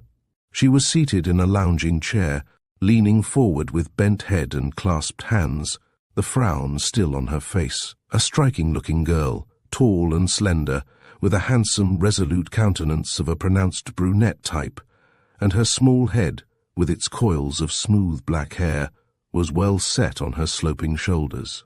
"Why did you run away so suddenly, Olive?" asked her father, sitting beside her and taking one of her slim hands in his own. "I grew tired of the conversation," said Olive in a clear, sharp voice. "It is so frivolous, and there is such a lot to be thought of. My dear, you must not brood too much over Trevanna's accident. I'm not thinking about Mr. Trevanna, but I am about Adrian. Where can he be? It is now a fortnight since he disappeared, and nothing has been heard of him." "Oh, he'll come back again as soon as he hears Trevanna is getting better. I expect he thought he had killed Trevanna, and is keeping quiet. But now that Mr. Trevanna is getting well, he has exonerated Adrian entirely. They were both foolish, no doubt, but nothing was so bad as to make Adrian hide himself like this. Perhaps the advertisement you put in the paper will bring him," suggested Sir John thoughtfully. "I hope so," replied Olive quickly. "If he's anywhere in England, he must have seen it by this time, but he seems to have vanished altogether. Why cannot your occult science discover him, Father? I'm not well enough up in theosophy to try any experiments of that nature," said Sir John ruefully. "But I'll tell you who might find out where Adrian is." "Some detective, I suppose," retorted Olive.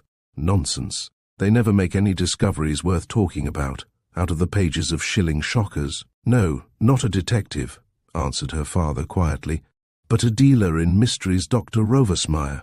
"Charlatan." "I don't think he's a charlatan. He knows more about the unseen world than you think." Olive Maunders looked at her father in a puzzled manner, then, rising from her seat, walked to and fro hurriedly, with her arms folded behind her back. "I can't make you out, Father," she said lightly. "You are so sensible in some things, and in others, well, I really don't know how you can believe in this theosophical rubbish." "There are more things in heaven and earth, Horatio, than are dreamt of in your philosophy," quoted Sir John with a smile. "Oh, I know that quotation," answered his daughter, shaking her head. "It is always quoted by people who believe in the supernatural as an unanswerable argument. And so it is in one sense, but of course, I did not see enough of Dr. Rovesmeyer to know what his pretensions are, so I can't say a word against him. You did not like him, Olive. No, I certainly did not. Yet he admired you. So much so that he did me the honor to ask me to be his wife, replied Olive gravely. But of course I am engaged to Adrian. Ah, poor Adrian. I wonder where he can be. Wait and hope.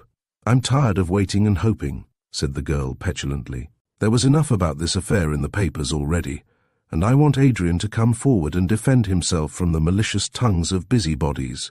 Philip Trevanna will stand by him. Well, I'm sure I don't know what to advise, said poor Sir John helplessly, unless you ask Dr. Rovesmeyer. A drowning man will clutch at a straw, observed Olive, after a pause. I do not believe much in Dr. Rovesmeyer and his relations with the supernatural world. Still, if I could see him, I would ask him to use his knowledge for the benefit of Adrian. Do you know where he lives, Father? At Hampstead, I believe. Then I will write to him tonight. Mind you, I don't believe any good will come of it. Still, I'm so anxious to find Adrian that I'd consult even a fortune-teller. She spoke in a scoffing tone which appeared to wound her father, and he was about to remonstrate with her upon her levity, when a servant entered and gave her a card. Olive glanced carelessly at it, and then started in surprise as she handed it to her father, for the name inscribed thereon was that of Dr. Rovesmeyer. Your prophet of theosophy must certainly have had an intuitive instinct he was wanted, she observed idly. At all events he could not come at a better time, replied Sir John with a smile. Ask Dr. Rovesmeyer to come in. The servant departed, and Olive and her father looked at one another in silence, while from the garden sounded the gay voice of Teddy Rudall, singing the last 4 lines of a ballad. Lift not thou the future's curtain, though the present be not gay. Only present hours are certain. Laugh and love, and live today. There's a good deal of philosophy in that, said Sir John sagely. Chapter 8. The Man She Hated. Dr. Rovesmeyer entered the room in a hesitating manner, as if not quite sure of his reception, but his mind was soon set at rest by the cordial manner in which he was met by Sir John Maunders, who advanced towards him with outstretched hand. My dear doctor, he said in a hearty voice, this is indeed an unexpected pleasure, and moreover a curious coincidence, as we were just speaking of you. I hope the conversation was favourable to me, said the doctor, advancing towards Olive and clasping one of her cool slim hands. How do you do, Miss Maunders? I am quite well, thank you, she answered, quickly withdrawing her hand from his warm grasp. Have you been away from London? Yes, I've been to Monte Carlo, began Adrian mechanically, then suddenly recollecting that his personality was lost in the body of Dr. Rovesmeyer, he went on hurriedly. That is, no, I have not been out of town further than Hampstead. And why have you not been to see us for such a long time? Said Sir John. We have not had a visit for months. I've been living very quietly, replied Adrian with an effort, making experiments. The fact was he did not know exactly what to say, as he was quite ignorant of the relations existing between Dr. Rovesmeyer and Sir John Maunders, and moreover was woefully ignorant in all matters of theosophy in which Sir John was quite an adept. Besides, the sight of Olive Maunders' calm, sweet face had woke the deepest passions of his soul, as he reflected how near and yet how far away she was to him. He saw her face, he heard her voice, he touched her hand, and yet for all the satisfaction he obtained, he might have been miles away, separated as he was from her by this mask of ancient seeming, in which his ardent young soul had become incarnate. Olive Maunders, on her part, was struck by the change in the manner of her former admirer. The look of calm, conscious superiority which she had been accustomed to admire, much as she disliked the man, was gone, and in its place was an expression of anguish and a look of haunting dread in the dark eyes. His voice also, formerly so rich, smooth, and flowing, was broken and rough, as if the owner had lost all power of controlling his speech. I'm very glad to see you, Dr. Rovesmeyer, said Olive, looking at him keenly, as I wish you to help me. I will be delighted. What is it you wish me to do? Find Adrian Lancaster. Adrian recoiled as if he had received a blow. She asked him to find himself, quite ignorant of the strange transformation which had taken place, and what could he do in the matter? He was unable to produce his own body, void as it was of any vital principle, and yet, if he told the truth, he would be looked upon as a madman. As these thoughts flashed rapidly through his brain, he saw at a glance the precipice upon which he stood, and resolved to gain time by dexterously temporizing, so as to form some plan of action. Sir John had strolled outside onto the lawn, so he was quite alone with Olive and could speak freely. "Adrian Lancaster," he said smoothly. "I don't think I have had the pleasure of meeting him." "No. At the time you were visiting us in town, he was away on the continent, but although you do not know him personally, I dare say you have seen his name in the papers of late." Adrian pretended to think for a moment. "Yes, I fancy I have," he replied, anxious to learn from Olive's lips the true condition of Philip Trevanna. "Did he not attempt to commit a murder?" Olive arose to her feet rapidly, with a look of anger on her expressive face. "No, he did not," she answered in a clear, vibrating voice. "Mr. Trevanna is now getting better, and has made a statement which completely exonerates Mr. Lancaster from any such intention." "Thank God," thought Adrian thankfully. "At all events, my character will be cleared even although I am unable to defend myself." Mistaking his silence for disbelief, Olive went on to explain the circumstances of the case. Mr. Lancaster and Mr. Trevanna were playing cards, and Mr. Trevanna insulted his friend by flinging the cards in his face. Hardly knowing what he was doing, Mr. Lancaster threw a decanter at Mr. Trevanna. It struck him on the head and stunned him. Thinking he was dead, Mr. Lancaster left, very likely to get assistance. Mr. Trevanna is now recovering and blames himself severely for provoking Mr. Lancaster's anger, as he said Mr. Lancaster kept his temper admirably for some time under the grossest provocation. "And Mr. Lancaster has disappeared?" said Adrian. "Yes, he has vanished completely, and in spite of all inquiries cannot be found." "Are you sure he went to seek assistance, or fled?" asked Adrian in a measured tone. "You wrong him by such a thought," said Olive loyally. "Adrian Lancaster is not the man to fly from the consequence of his own misdeeds. No, I believe he went to seek assistance, and never came back," said the pseudo-Rovesmeyer cynically. Olive lifted her arms with a gesture of despair. "It ill becomes you to speak in this way," she said severely. "What do you know about the impulses of youth? You are an old man, cautious, cold-blooded and calculating. He was warm, impulsive and hot-tempered.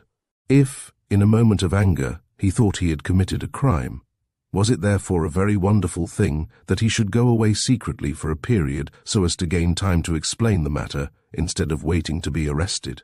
I blame him for his folly as much as you do, but I pity and love him all the same." Adrian's heart smote him as he saw how nobly she defended his pusillanimous conduct, though to be sure it is easier to be brave even at the cannon's mouth than to await in cold blood for a certain arrest and a possible ignominious death. "But I thought you said he went to seek assistance," he observed deliberately. "And I say so again," she retorted angrily. "Why do you measure and clip my words in this pedantic fashion? He might have changed his mind. If he has erred in acting upon the impulse of the moment, no doubt he is now being severely punished for it. Poor soul, she little knew how severe the punishment was. He is hiding in some distant place, I suppose. That in itself is punishment for a noble-hearted gentleman like my Adrian, to have to conceal his face from his fellow men. Punishment indeed. I tell you, Dr. Rovesmeyer, he has, I am certain, already undergone worse punishment than any the law can devise. In her castings round for apologies for Adrian's conduct, she had accidentally hit upon the truth, and the soul of the man she loved hidden in the body of the man she hated, writhed under the lash of her words. He had, however, to act the part of a cold philosopher, such as was in keeping with Dr. Rovesmeyer's general conduct, and crushed down his rising emotions with a powerful effort. "I understand and appreciate all you have said," he observed calmly, "but what do you want me to do? Tell me where he is." "How can I do that?" "By the aid of your science chicanery readings in the stars or whatever else you practice under the title of theosophy. What is the good of you pretending to supernatural powers if you cannot exercise them in an emergency like this?" Here was a dilemma. Adrian had not the slightest idea of the sciences which Dr. Rovesmeyer was supposed to know, and he was quite unable to answer this girl, who stood looking at him with piercing gaze. "Perhaps you already know where he is," she said with sudden suspicion. "I," he echoed in apparent surprise. "How should I know?" "It may be that, although you have never seen him, you do not like him," she went on feverishly, not paying any attention to his answer. "You did me the honor to ask me to be your wife. I declined as I loved Adrian Lancaster. Perhaps you hate him on that account. I don't believe in your spells and juggling tricks. Still tell me," she demanded. With a sudden outburst of anger, "do you know anything about the disappearance of Adrian Lancaster?" He made a gesture of dissent, for although he was burning to reveal himself, yet the dread of future consequences kept him silent. "Is it true that you can disintegrate your bodies? I have heard that you profess to do so. If so, have you disintegrated Adrian?" "Oh, what am I talking about? It is madness, insanity, this playing with the supernatural. I do not believe in the powers you say you possess. Adrian is in hiding, afraid of the consequences of his folly when he sees my advertisement. He will return. I'm sure he will." "I'm afraid not," said Adrian sadly, knowing how impossible it was such a thing could happen. "What do you know about it?" she cried fiercely, wheeling round on him with a look of suspicion in her eyes. "He could not have come to you for concealment. He did not know you. Such things cannot occur in real life." Adrian took a sudden resolution, and rising to his feet, advanced towards her and seized her by the wrist. "Listen to me, Miss Maunders," he said gravely. "There is more in this occult science than you dream of. The age of miracles is not past. They are happening every day.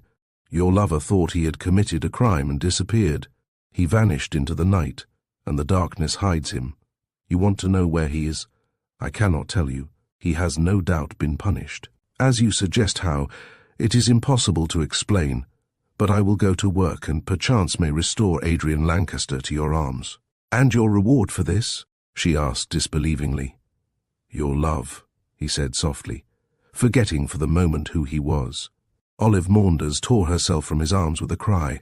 "No, no, anything but that," she said with an expression of anger. "What would be the good of your returning Adrian to me if I lose him again?" "By becoming your wife. Be generous, Dr. Rovesmeyer. You are a learned man, far above me in knowledge and wisdom, if you can do what you say. I will ever look upon you as my friend." "I ask for bread, and you give me a stone," said Adrian sadly. "Well, so be it. I will try and find your lover, and in return I ask your friendship." He held out his hand, and she clasped it in both of hers. "I must go back to town," he said after a short silence. "Say goodbye to your father for me." "What are you going to do?" she asked quickly. He turned towards her in some surprise. "I am going to try and find Adrian Lancaster," he replied quietly, and with a bow left the room at once, while she stood staring idly at the brilliant group on the lawn, and wondered how they could laugh and jest so carelessly while her life's happiness was at stake. Chapter 9. The Philosophy of Mr. Dentham. So Adrian, after his one glimpse of the woman he loved, left paradise and returned with a heavy heart to his solitary existence at Hampstead. He had, it was true, promised to restore the lost sheep to the arms of the gentle shepherdess, but how this was to be done he did not know. There were two ways in which he could regain his identity, either that he should be killed in his present body by accident, or that he should commit suicide. The former of these methods seemed unlikely to occur, as the number of people who meet with accidents is really very small, and as to the latter, although he was no coward, yet he shrank with a vague dread from putting an end to his present existence. It was true that Rovesmeyer had informed him that his soul would return to its own tenement, but suppose he was wrong, and the soul, powerless to enter its former habitation, should remain suspended like the coffin of Mahomet between heaven and earth. The last case would be worse than the first, and Adrian, in spite of what was at stake, could hardly be blamed for preferring his present condition, unsatisfactory as it was, to a possible chance of leaving the world altogether. One thing, however, he had learned by his visit to Marlow which gave him a feeling of satisfaction, and that was the certainty of Trevanna's recovery. He was at least guiltless of blood, and moreover the explanation of Trevanna exonerated him from any malicious intent. so that when his soul returned to its former body, he would at least be in a position to hold up his head as he had been accustomed to do. The devotion displayed by Olive in defending his character had touched him deeply, and he was now anxious to recover his lost position and reward that devotion as it deserved. But, in spite of all his desires and the dreariness of his present position, he felt quite powerless to make a move in any direction. He wandered about the house, read a great deal, smoked occasionally, and sometimes went down to the secret chamber, where he found his body was still preserving a lifelike appearance with no signs of decay or change. "Dentham," he said one day, anxious to find out what suspicions were harbored by his crafty servant, "are you quite sure you did not see that walking stick I spoke about?" "Quite sure, sir," replied the valet promptly. "Perhaps the gentleman took it away." "What gentleman?" asked Adrian sharply. "The gentleman that owned it, sir." "It belonged to me," said Adrian, looking keenly at him. "I told you that before." "Would you mind describing the stick to me again, sir?" asked Dentham innocently. "An oaken staff with a golden band and initials." "Your own initials, sir, M.R." "No A.L. The stick was given to me by a friend, and I did not get them altered." "Indeed? Sir, I'm afraid I didn't see it." "Very well, you can go," said Adrian shortly, and as the door closed behind the man, he muttered quickly, "That man suspects I came to the house on the night, and he thinks as Dr. Rovesmeyer I've hidden Adrian Lancaster." "Good. Heavens!" he cried, suddenly springing to his feet. "If he thinks this and finds out the body, I, as Dr. Rovesmeyer, may be accused of making away with myself as Adrian Lancaster, and then there will be trouble. But it's impossible. Even if Dentham does suspect, he'll never find the connection between that stick and the disappearance of Adrian Lancaster. I am a fool to torture myself like this. A fool, a fool." He walked rapidly up and down the room, wildly excited by the possibilities he was conjuring up, and then going to the desk, took out Rovesmeyer's diary to find out if possible some mode of escape from his unpleasant position. Meanwhile, Dentham, in the security of his own chamber, was busily engaged in reading a letter he had just received, and which appeared to give him great satisfaction, judging from the smile on his unpleasant-looking face. The letter read as follows: "If the person who wrote to Miss Olive Maunders offering to give information as to the whereabouts of Mr. Adrian Lancaster will be at number 40, Beryl Square at 3 o'clock on Thursday, he will see Miss Maunders and obtain a reward if his information leads to the finding of Mr. Lancaster." He, chuckled Mr. Dentham, folding up this note and putting it safely in his pocket. "It was a good move, writing to that young lady she's sweet on Mr. Lancaster, I'll bet, and though I don't know where he is exactly, I dare say this stick will put her on his track, Lord. I wonder what old Rovesmeyer's done with him. He was always up to some tricks. I don't believe in these jugglers myself. Perhaps he's killed him to read a fortune in his inside, like them coves in history." Dentham was so excited with this idea that he walked up and down his chamber chuckling. "I thought he was a forger or a robber, but he ain't. No, he's a murderer, and that's worse nor either of the other two. I'll go to this young lady tomorrow, and I'll show her the walking stick. That'll show Mr. Adrian Lancaster's been here, at all events, and if they search the house, perhaps they'll find him, though I don't say," said Mr. Dentham sagaciously, "that he'll be alive. If I get any money out of this, I'll chuck the old cove. This house gives me the horrors. I know he's got a Bluebeard's chamber somewhere. Well, I'll go tomorrow. My information's worth a fiver at all events. I'll dare to ask the old Un's leave to get away. He wouldn't give it to me if he knowed what I was up to." The bell rang at this moment, and he was summoned to Adrian's presence. "Bring me some wine," said Adrian, looking up from his book. "Yes, sir," replied Dentham, and retreated. "Drinking, eh?" he thought as he went to the pantry. "I wouldn't if I were you. You might let out something about that gentleman whose stick you collared. Oh, he give it to you. Yes, I dare say, my gracious, what a wicked old chap he is, to be sure." When he had placed the wine on the table and poured out a glass for his master, he waited a moment, and then spoke. "I beg pardon, sir, but might I ask leave tomorrow for a couple of hours?" "What for?" asked his master abruptly. "I've got to go into town, sir, to see a doctor. I ain't well. Perhaps you could do something, sir." "No, I don't practice medicine. Go into town if you like." but mind you're back again in 2 hours." "You can depend upon me, sir," said Dentham quietly, and then sneaked out of the room, chuckling to himself. "He don't practice medicine, don't he? Why, I don't believe he's a doctor at all. Well, I've got what I wanted, and if I put the police onto the old cove, he won't like it." Here Mr. Dentham made a pause, struck with a brilliant idea. "I'll get the money for putting the police onto him," he said in a satisfied tone. "Then I'll come home and tell him of his danger if he pays me well. So I'll make money on both sides, and they can fight it out between them. That's what I call philosophy." At all events, it was a very paying philosophy, and Mr. Dentham passed a happy night, dreaming of the golden harvest he would reap by betraying his master to Olive Maunders, and then by telling the doctor the lady's plans. Chapter 10. Teddy Roodle's Ideas. Number 40, Beryl Square, was a handsome-looking town residence, but, the owners now being away from London, it had rather a desolate appearance.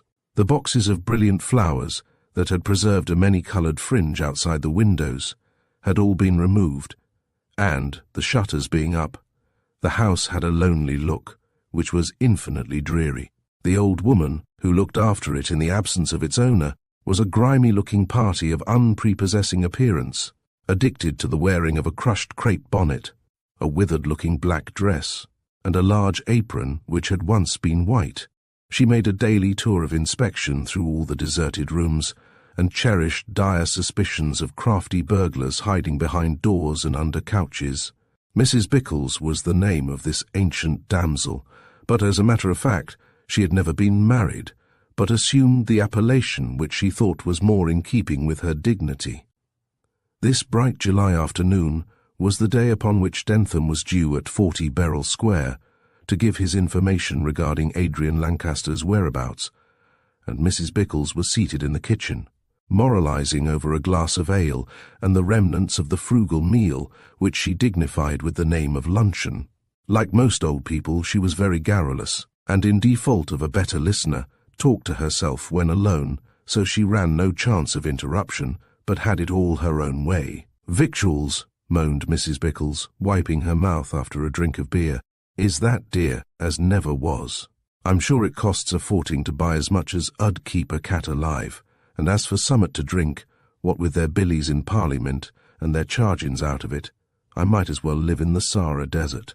She sopped up the gravy on her plate with a piece of bread and immediately attacked the baker, from whom she had bought it, as an excellent object to rail at. "It's that heavy," said the lady viciously, referring to the bread. "As lead is feathers to it, on my stomach it lies like a paven stone, and the indigressings I suffers is nightmares in themselves. I'm getting as thin as a lamp-post, a shadder of the whole days. Ah well," she concluded philosophically, finishing the beer, "it don't take much to fill a coughing, as I'll soon be oxypeeing." At this moment the front doorbell rang, and with a grumble at being disturbed at her meal, Mrs. Bickles took a large key in her withered claw, and crawled upstairs in an aggressive temper.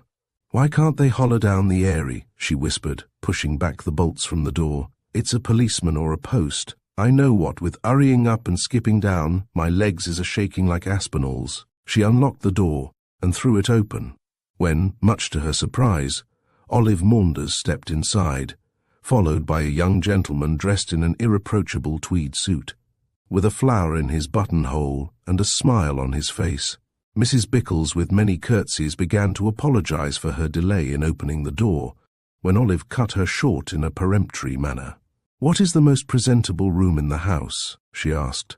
"I have come up on business, but leave again by the afternoon train." "The Dorrin room's muffled up," explained Mrs. Bickles in a thoughtful manner, "and the dine-in ain't fit to receive company. I won't say as what the best bedroom needs dustin', but I think the library is most decent." "Very well then, the library will do," replied Olive, walking towards it, followed by her escort. "And if anyone calls to see me in about an hour, show him in." "Yes, miss," said the charwoman with many genuflections, "but there ain't anything to eat." "I don't want anything, thank you," answered Olive, and disappeared with the gentleman into the library, leaving Mrs. Bickles looking after them in astonishment. "Now what's up, I do wonder," she said, apostrophizing the door through which they had vanished. "Is it police? Or pleasures? It can't be divorces, 'cause they're both single, If her pa only knowed as she was making appointments with male parties in the house, it mightn't be to his likings.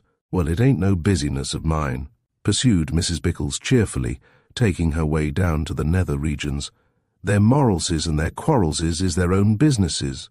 Meanwhile, Olive Maunders was seated on a holland-covered chair in the library, talking earnestly to Teddy Rudall, who sat in a similar chair, with a puzzled look on his genial young face.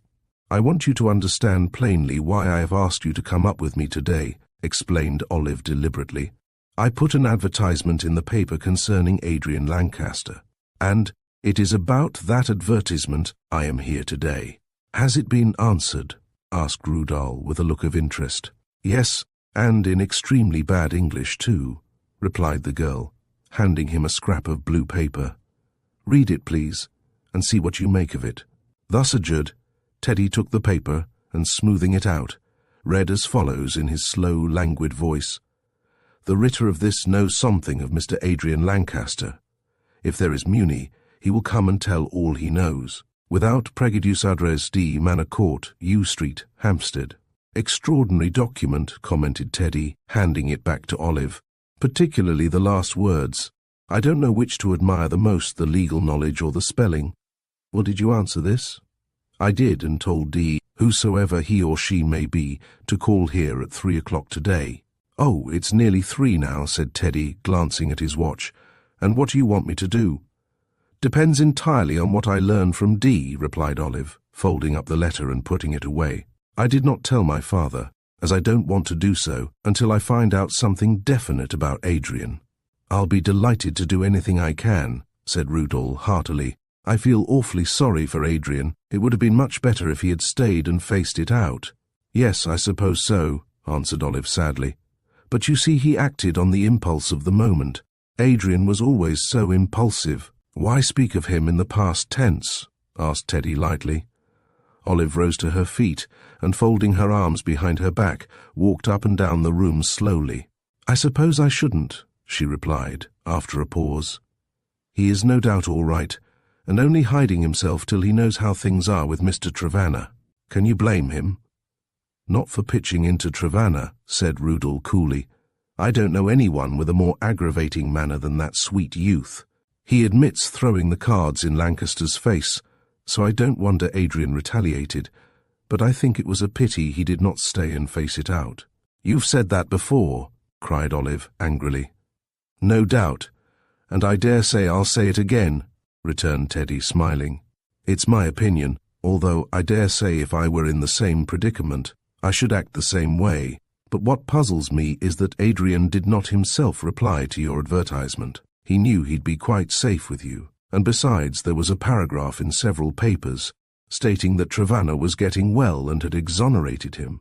"That's what makes me fear Adrian is dead," said Olive, turning her pale face towards him. "Dead nonsense," cried Teddy hastily. "Why should he be dead? He wouldn't commit suicide. It is unlikely he has met with an accident, and no one would harm him, for he hadn't an enemy in the world." "No, that's true. Adrian has no enemy, but there is a man who does not like me, so out of revenge he might harm Adrian." "A man who does not like you?" repeated Teddy in surprise. "Yes, Dr. Rovesmeyer," she answered, coming up close to him and laying her gloved hand on his arm. "He wanted to marry me, and I refused him because I loved Adrian. Suppose he wanted to remove Adrian from his path. The supposition is too idle.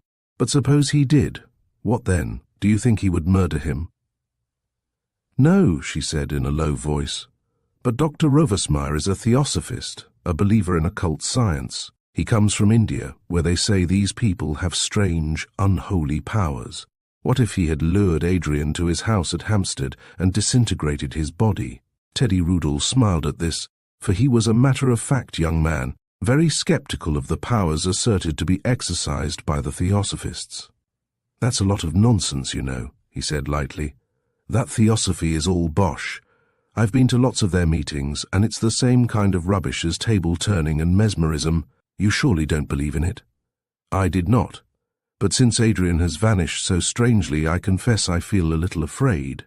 "Of Dr. Rovesmeyer?" "Yes. He called to see me last week, and from the way he spoke I feel sure he knows something of Adrian. At all events, you may be sure there is no disintegration business about it, said Teddy decisively, for these gentry can scatter their own body to the winds, but they can't do it with anyone else's. But he might have got rid of Adrian by some other means. Adrian isn't the sort of fellow to allow himself to be got rid of easily, retorted Rudall soothingly. Come, Miss Maunders, that wretched Indian juggler, whom I remember having seen here, has upset your nerves with his mad talk.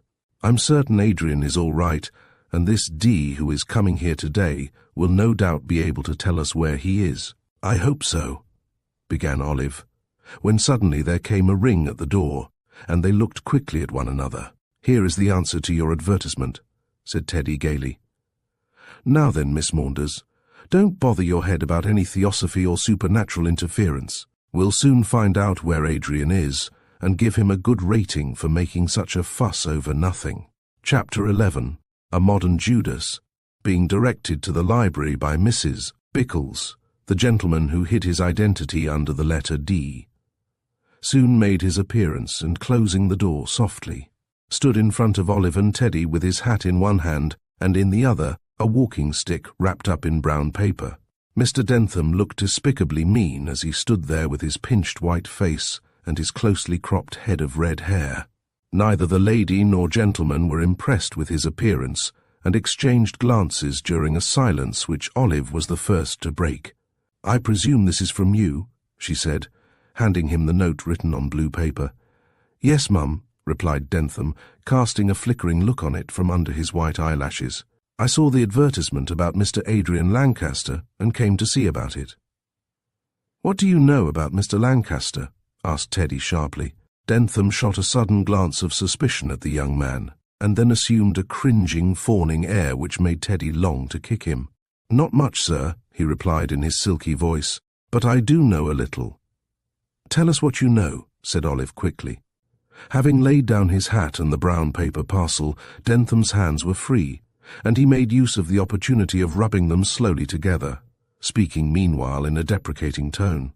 I think, Mum, there was some mention of a reward. The reward will be forthcoming if your information prove to be of any use. And the amount, Mum, began the valet, still washing his hands with invisible soap and water. Will depend entirely on the information, replied Olive disdainfully. Dentham looked at her stealthily and scratched his chin with one lean finger, evidently debating in his own mind if it would not be better to make terms before parting with his information. Teddy saw this was his feeling, and, although as a rule a good-tempered fellow, felt thoroughly enraged at the mean spirit displayed by this unpleasant-looking individual. Come, my man, he said sharply. Do you hear what the lady says? Tell us what you know about Mr. Lancaster, and you will be paid accordingly. How much, sir? Demanded Dentham in a tone of covert insolence, whereat Rudall completely lost his temper, and was about to step forward with no very amicable intent, when Olive stopped him. If your information is worth anything, I will give you £50, she said quickly, half before you leave this room, and half when Mr. Lancaster is found. The eyes of the spy sparkled, as he had not anticipated being paid so well. He was not certain of the whereabouts of Adrian Lancaster, but he knew what he had to tell would certainly gain him £25, so he was quite content to sell his information for that sum. Very well, Mum, he said with a pleased smile. I'm sure I'm agreeable. I'll tell you all I know, but first, Mum, will you look at this? He took the stick out of the brown paper and handed it to Olive, who flushed violently as she examined it. It's Adrian's, she cried. Jove, so it is, remarked Teddy, taking it from her. Here are his initials on the band. I knew I was right, Mum, said Dentham with a gratified grin. When I saw him looking at your advertisement about Mr. Lancaster, I said to myself, this is his stick, 'cause the letters of the name are the same. Who was looking at the advertisement? Dr. Rovesmeyer, Mum. Olive gave a cry, and her face grew pale as she clasped Rudall's arm. I knew he had something to do with it, she said in a terrified whisper. Go on. Tell me everything from the first. Very well, Mum, replied Dentham, and began his story without further delay. My name is Dentham, Mum, and I am servant to Dr. Rovesmeyer, who lives at Hampstead. I always thought him queer, as he lived such a quiet life and behaved in such a strange way. He said he had come home from India, and when he engaged me, Said I was to attend to my business of looking after him and make no remarks, so as he paid me well, I didn't mind. He stayed in a great deal, sometimes going away for a few days, and the longest time he was away was 6 months ago. When he was away some weeks, I don't know where he was. I can tell you, interrupted Olive quickly. He was here in this house, as he was a friend of my father's. He never said where he was, Mum, and as I had been told not to ask questions, I did not know what he was up to. When he came back, he never went out for longer than a few hours, and used to send me to bed while he sat up waiting. I don't know what he waited for, as no one ever came near the house, and I couldn't find out what his little game was. At last, about 3 weeks ago, I was on my way to bed when I heard the murmur of voices. I couldn't make it out at all, but as I couldn't go in and see, and it was none of my business, I went to bed. The next morning I found my master had passed all the night in the sitting room and was quite upset. He used to be quiet enough, but ever since that night he has been quite changed. So excited like. I found that stick and took it to my own room. What right had you to do that? Asked Teddy sharply. Dentham wriggled and looked down. Well, sir, to tell the truth, sir, I thought as my master was a forger, or a coiner, or a burglar, and that his visitor was a pal of his. So I thought if I kept the stick, I might find out something about his goings-on. Did Dr. Roversmar ask about the stick? Demanded Olive. Yes, Mum, several times said it had been given to him by a friend of his, but of course I knew it hadn't. And how did you connect the stick with the disappearance of Mr. Lancaster? Asked Teddy, who was more upset by the story than he cared to show. Well, sir, Master is always looking at the papers after the morning on which I found the stick. About a week ago, after reading the Telegraph, he asks for a Bradshaw and said he was going out of town. When he left the room, I looked at the Bradshaw and saw he had looked up the trains to Marlow. Then I thought something in the paper might have put it into his head to go there. I found your advertisement, Mum, and seeing you were at Marlow, knew I was on the right track. Then the letters on the stick were those of Mr. Adrian Lancaster's name, who was being advertised for. So I wrote to you, and that's all. You are a very ingenious gentleman indeed, said Teddy grimly when this recital ended. Quite an amateur detective. Well, Miss Maunders, what do you think of this story? Olive had resumed her seat and was leaning her head on her hand, deep in thought. She started when Teddy addressed her and looked up quickly. It seems to me that Adrian went to that house, she said quickly. As the stick is certainly his, and could only have been left there by him, there is no doubt he was Dr. Roversmire's visitor. Why, I do not know, as he was quite unacquainted with the doctor, and with the fact that I knew him. At all events, it is plain he was there on the night in question, but here all trace seems lost. Did he stay there, or did he go away again? He stayed, said Dentham solemnly. How do you know? Asked Rudel. Did you see him in the house afterwards, or hear any noises to lead you to suspect that Mr. Lancaster might be concealed there? Dentham shook his head. No, I neither saw nor heard anything, he replied quickly, but it was a wet night when he came, and after I found the walking stick, I searched for his footmarks. I traced them more or less clearly from the garden door up to the window of the room in which I heard the voices. He must have left the same way if he left at all, but all the footmarks pointed towards the house and none away from it, so I'm certain he did not go away. You're quite a detective, said Teddy with a smile, and certainly your explanation is a very ingenious one. So let us assume, for the sake of argument, that Mr. Lancaster did not leave the house. So far so good. Now, the next question is, did he leave the room? No, asserted Dentham again. Why not? Asked Olive. Because I was lying awake listening to the voices, and although I could not make out what they were saying, yet if either my master or Mr. Lancaster had left the room, I should easily have heard them doing so. Teddy Rudel looked puzzled. Well, if Lancaster did not leave the house nor the room, he must be concealed in it, or else have vanished into thin air, which is, of course, impossible. I'm not so certain about that, said Olive, looking up. Remember what we were talking about. Teddy shrugged his shoulders contemptuously. Occult science, theosophy, and disintegration, he said glibly. Oh, nonsense, all that stuff is humbug. I believe my master's a devil, asserted Dentham suddenly, with a scared look.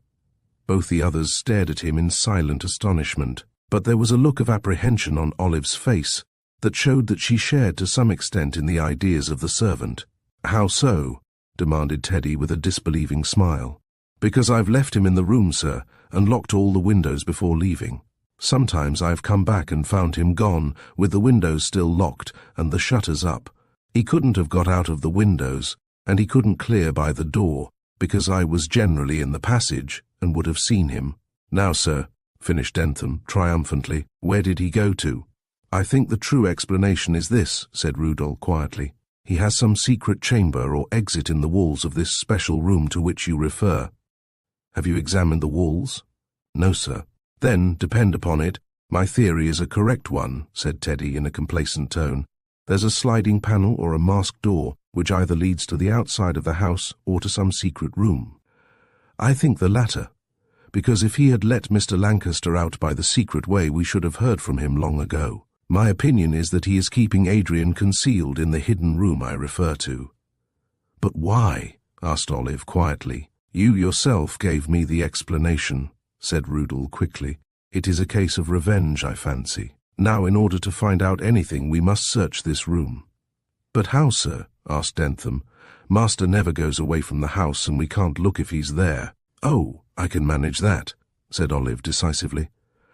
"I'll get my father to write a letter asking him to come down to Marlow. During his absence we can search the room. If we find anything, we can demand an explanation, and at all events I shall certainly make him tell me why Adrian called to see him on that night." "Yes, I think that will be the best thing to be done," said Teddy thoughtfully. "Well, Miss Maunders, we had better go down at once to Marlow and get your father to write the necessary letter. As for you," he added, turning to Dentham, "go back to Hampstead and keep a watch on your master. Don't arouse his suspicions, but if he tries to clear out, wire us at once." "And the money, Mum?" said Dentham in a whining tone as Olive rose to her feet. She took out her purse and handed him 2 £10 notes and 1 £5 in silence. "Your information is well worth it," she said quietly as he took them with a servile smile. "And if we find Mr. Lancaster in the house of Dr. Rovesmeyer, I will double the reward." "Don't be too generous, Miss Maunders," said Teddy suspiciously. "We know nothing definitely yet.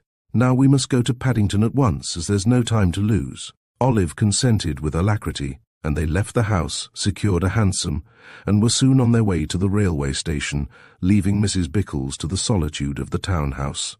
And Dentham, with £25 in his pocket, very well satisfied with his day's work. Chapter 12. A Perilous Situation. Now, although Dentham intended to betray the confidence both of Dr. Rovesmeyer and Olive Maunders, yet it was an operation of some difficulty, as he foresaw on taking a quiet view of the situation. So far he had made £25 out of the transaction, but he would not obtain any more money from Adrian Lancaster's betrothed until the house had been thoroughly searched and the unhappy young man found. If they did discover Adrian shut up in a secret chamber, as Rudolph surmised, he would certainly gain the balance of the reward from Olive Maunders, but on the other hand he would obtain nothing from his master, as he would be unable to warn him and make terms.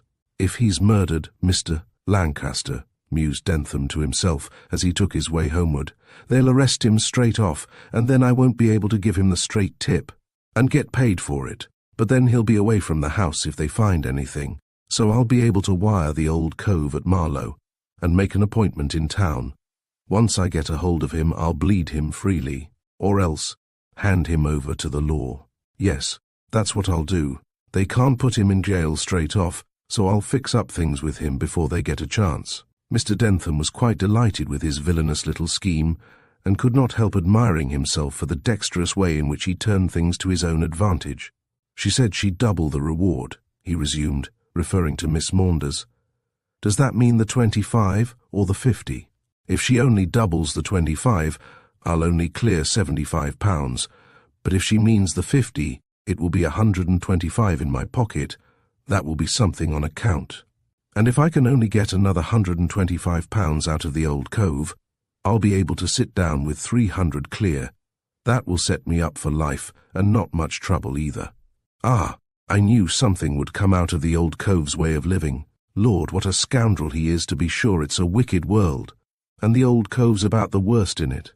So mused the virtuous Mr. Dentham, who, while blaming the presumable wickedness of his master, concerning which he had no proof, was quite blind to the despicable part he was playing himself. But then Mr. Dentham called his baseness business, which placed the whole transaction in quite a different light, and moreover, being without the least atom of conscience. He was quite at rest on the score of moral considerations, regarding his possible £300 as honestly earned money. Adrian Lancaster, still hidden in the personality of Dr. Rovesmeyer, was quite unconscious of the perilous situation in which he was placed. It was true he mistrusted Dentham, but he never expected the valet would be so dexterous in piecing evidence together and so establish a case against him. As to Dentham communicating with Olive Maunders, it never entered his brain that such a thing could occur, as he had said nothing to the servant, and to all outward appearance. There was nothing to connect the so-called Dr. Rovesmeyer with the disappearance of Adrian Lancaster.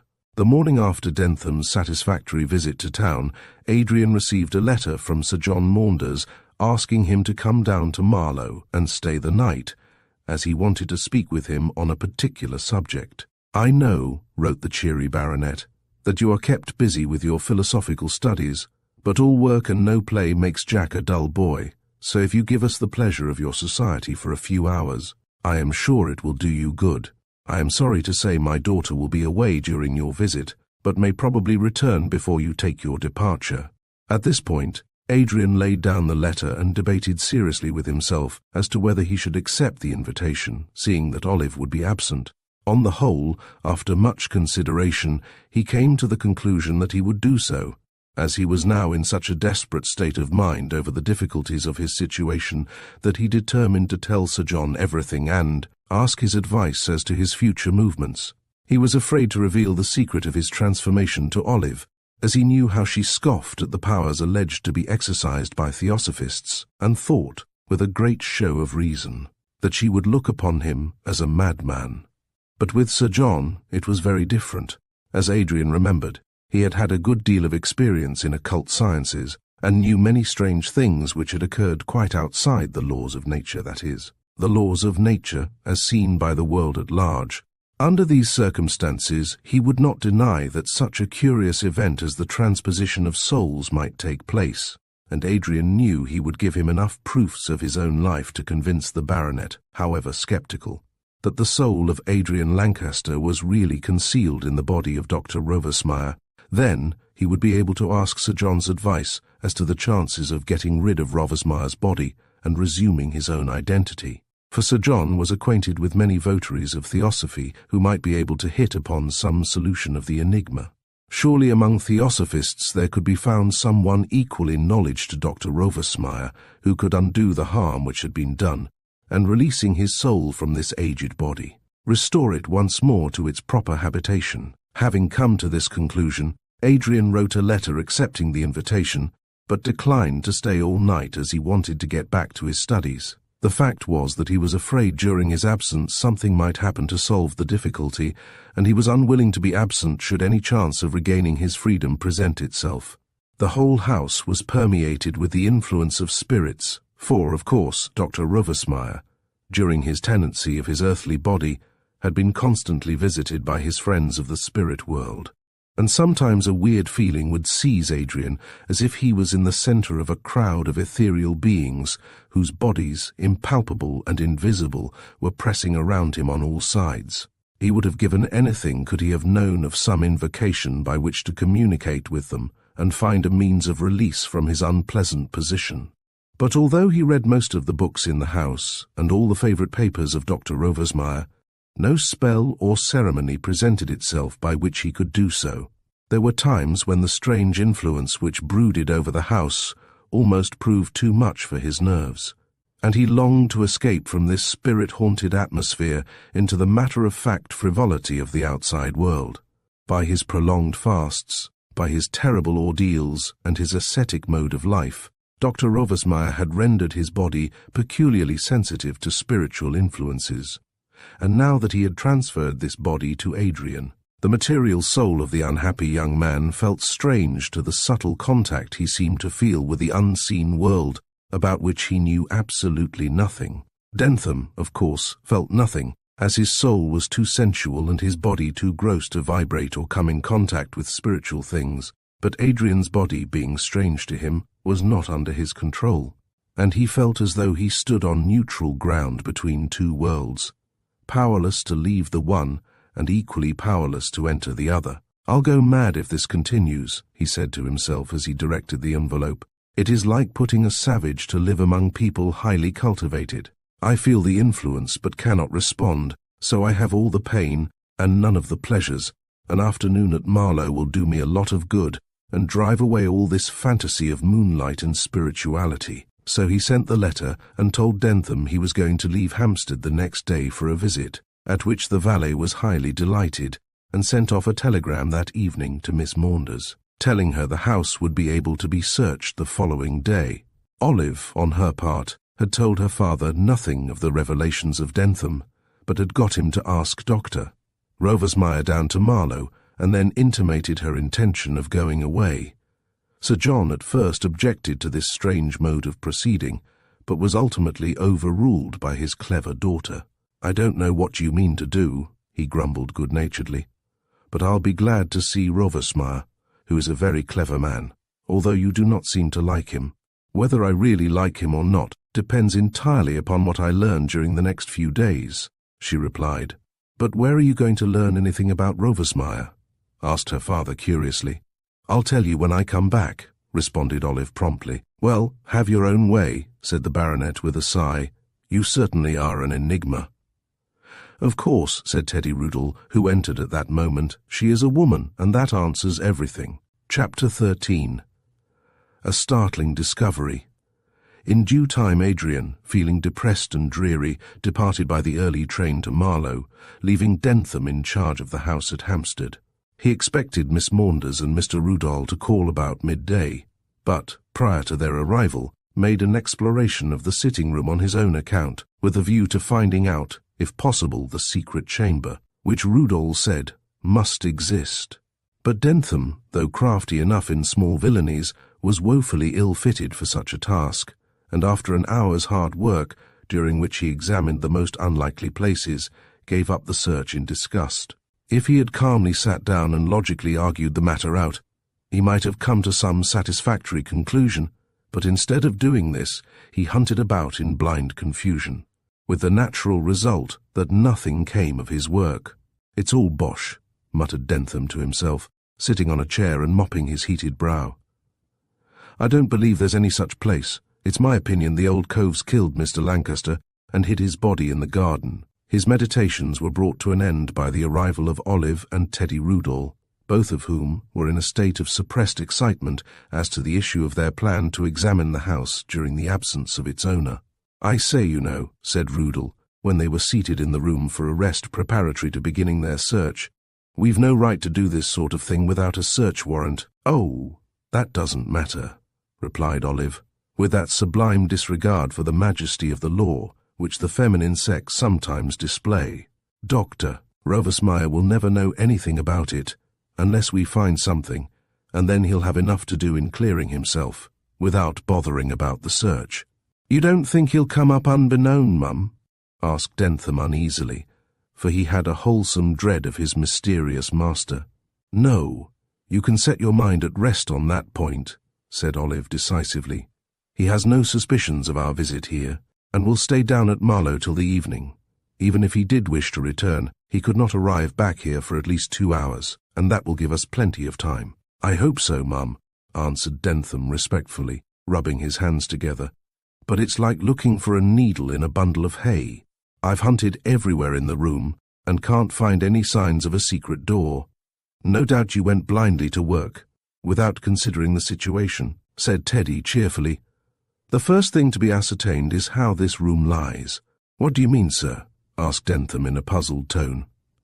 "I'll explain later on," answered Teddy, "but before doing so we are agreed upon one thing, that Adrian Lancaster came to this room and never left it." "To all appearances, yes," assented Olive promptly. "I'd better state the case exactly," observed Rudall cautiously, "so that we may run no chance of making any mistake. The facts, as we have gathered them, are simply these. Adrian Lancaster disappeared from his rooms in Piccadilly about 3 weeks ago. We hear nothing of him till this man comes to us and produces a walking stick, which we both recognize as Adrian's property. It was found in this room.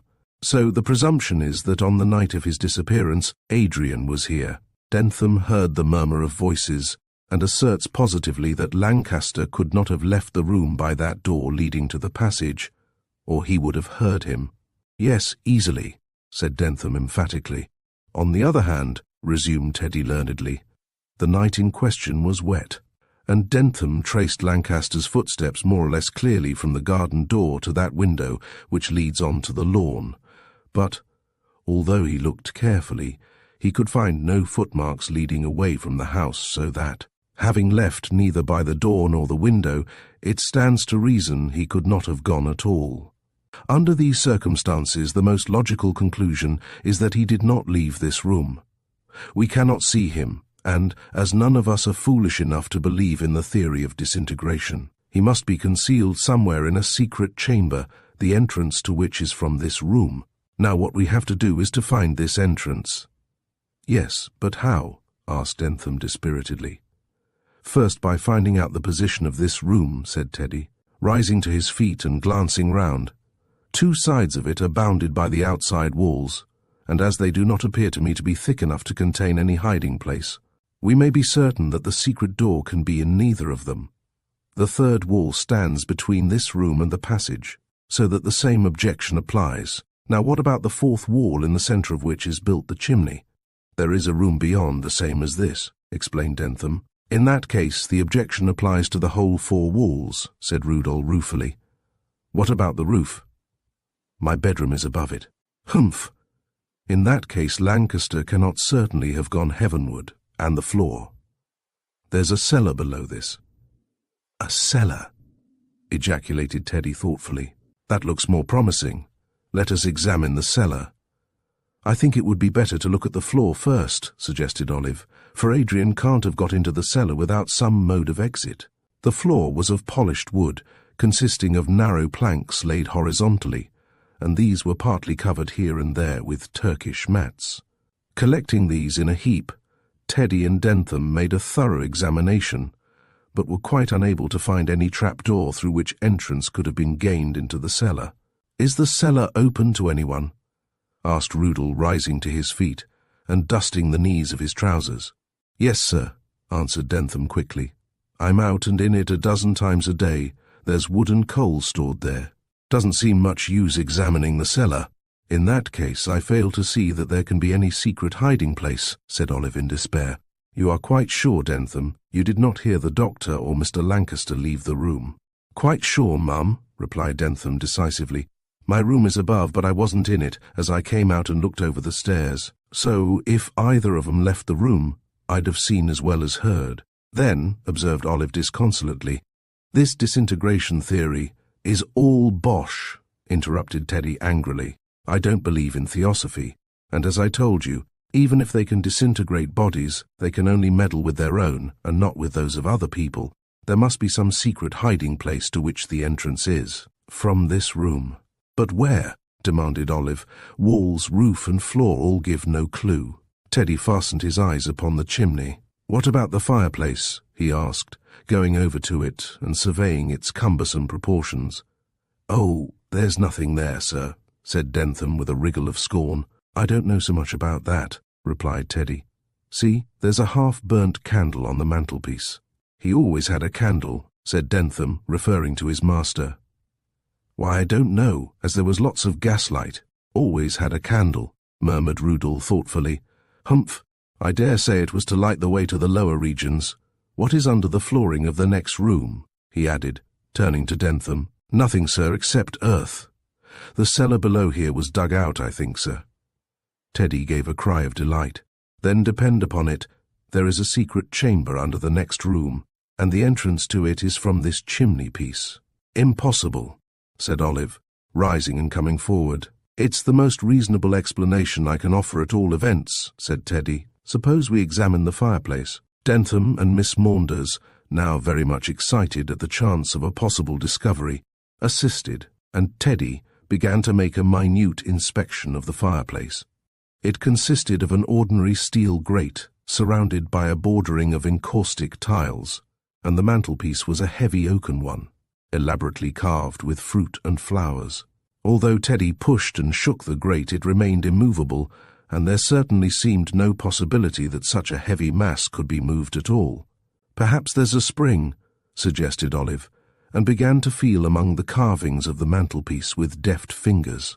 The attempt proved successful, for by chance her fingers came in contact with the spring. There was a click as she pressed it, almost involuntarily, and the three present gave a cry of surprise as the whole of the grate swung round upon a central pivot, disclosing the space beyond. "I knew I was right," cried Teddy in ecstasy. "This leads to some secret chamber, and I would not be surprised if we found Adrian Lancaster a prisoner below." Olive turned pale as he lighted the candle and, bending down, crept into the black cavity. At first she feared to follow in his steps, but her love for Adrian prevailed, and she cautiously entered also.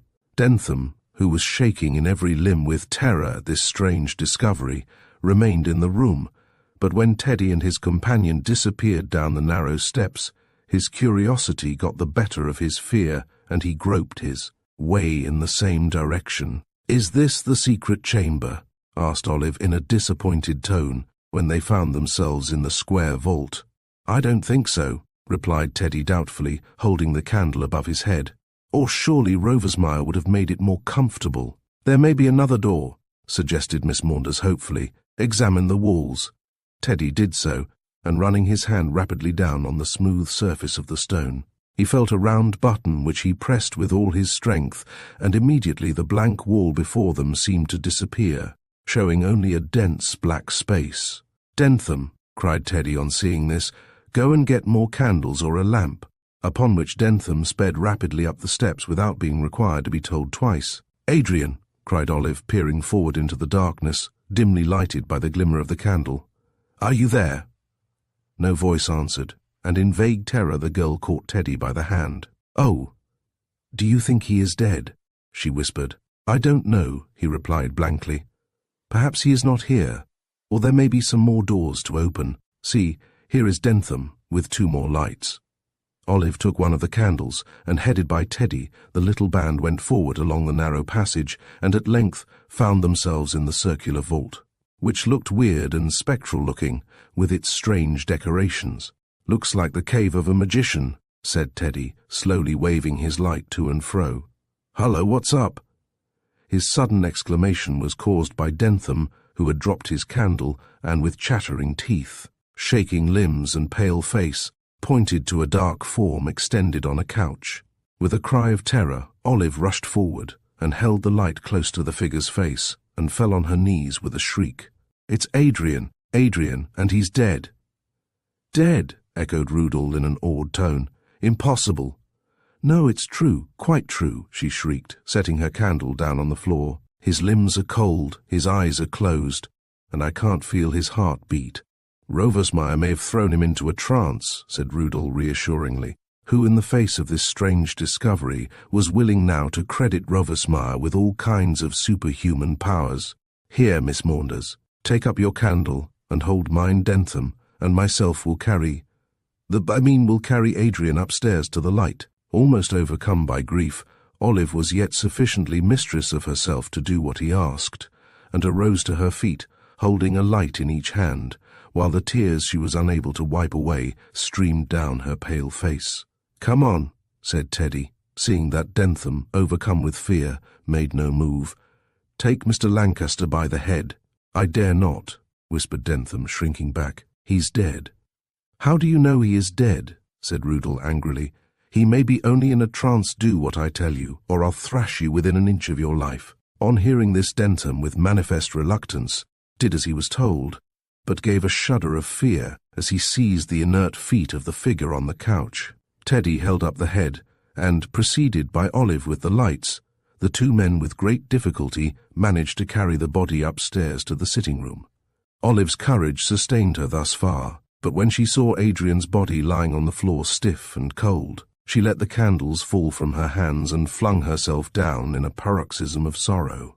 "Oh, Adrian, Adrian," she wailed, clasping one cold hand. "He is dead, dead." "Nonsense," said Teddy roughly, kneeling beside the still form. "If he were dead, symptoms of decay would have set in long ago. He's not dead, I tell you, but in a trance." The girl dried her eyes, summoned up all her courage, and arose to her feet. "Are you certain he is not dead?" she asked breathlessly. "It's rather difficult to say," answered Teddy, rising also and leading her to a seat. "But we'll send at once for a doctor, and meantime you must have a glass of wine. Dentham, get some wine for Miss Maunders." Dentham disappeared, and meantime Teddy comforted Olive as well as he was able. "I'm sure he's in a trance," he insisted quietly.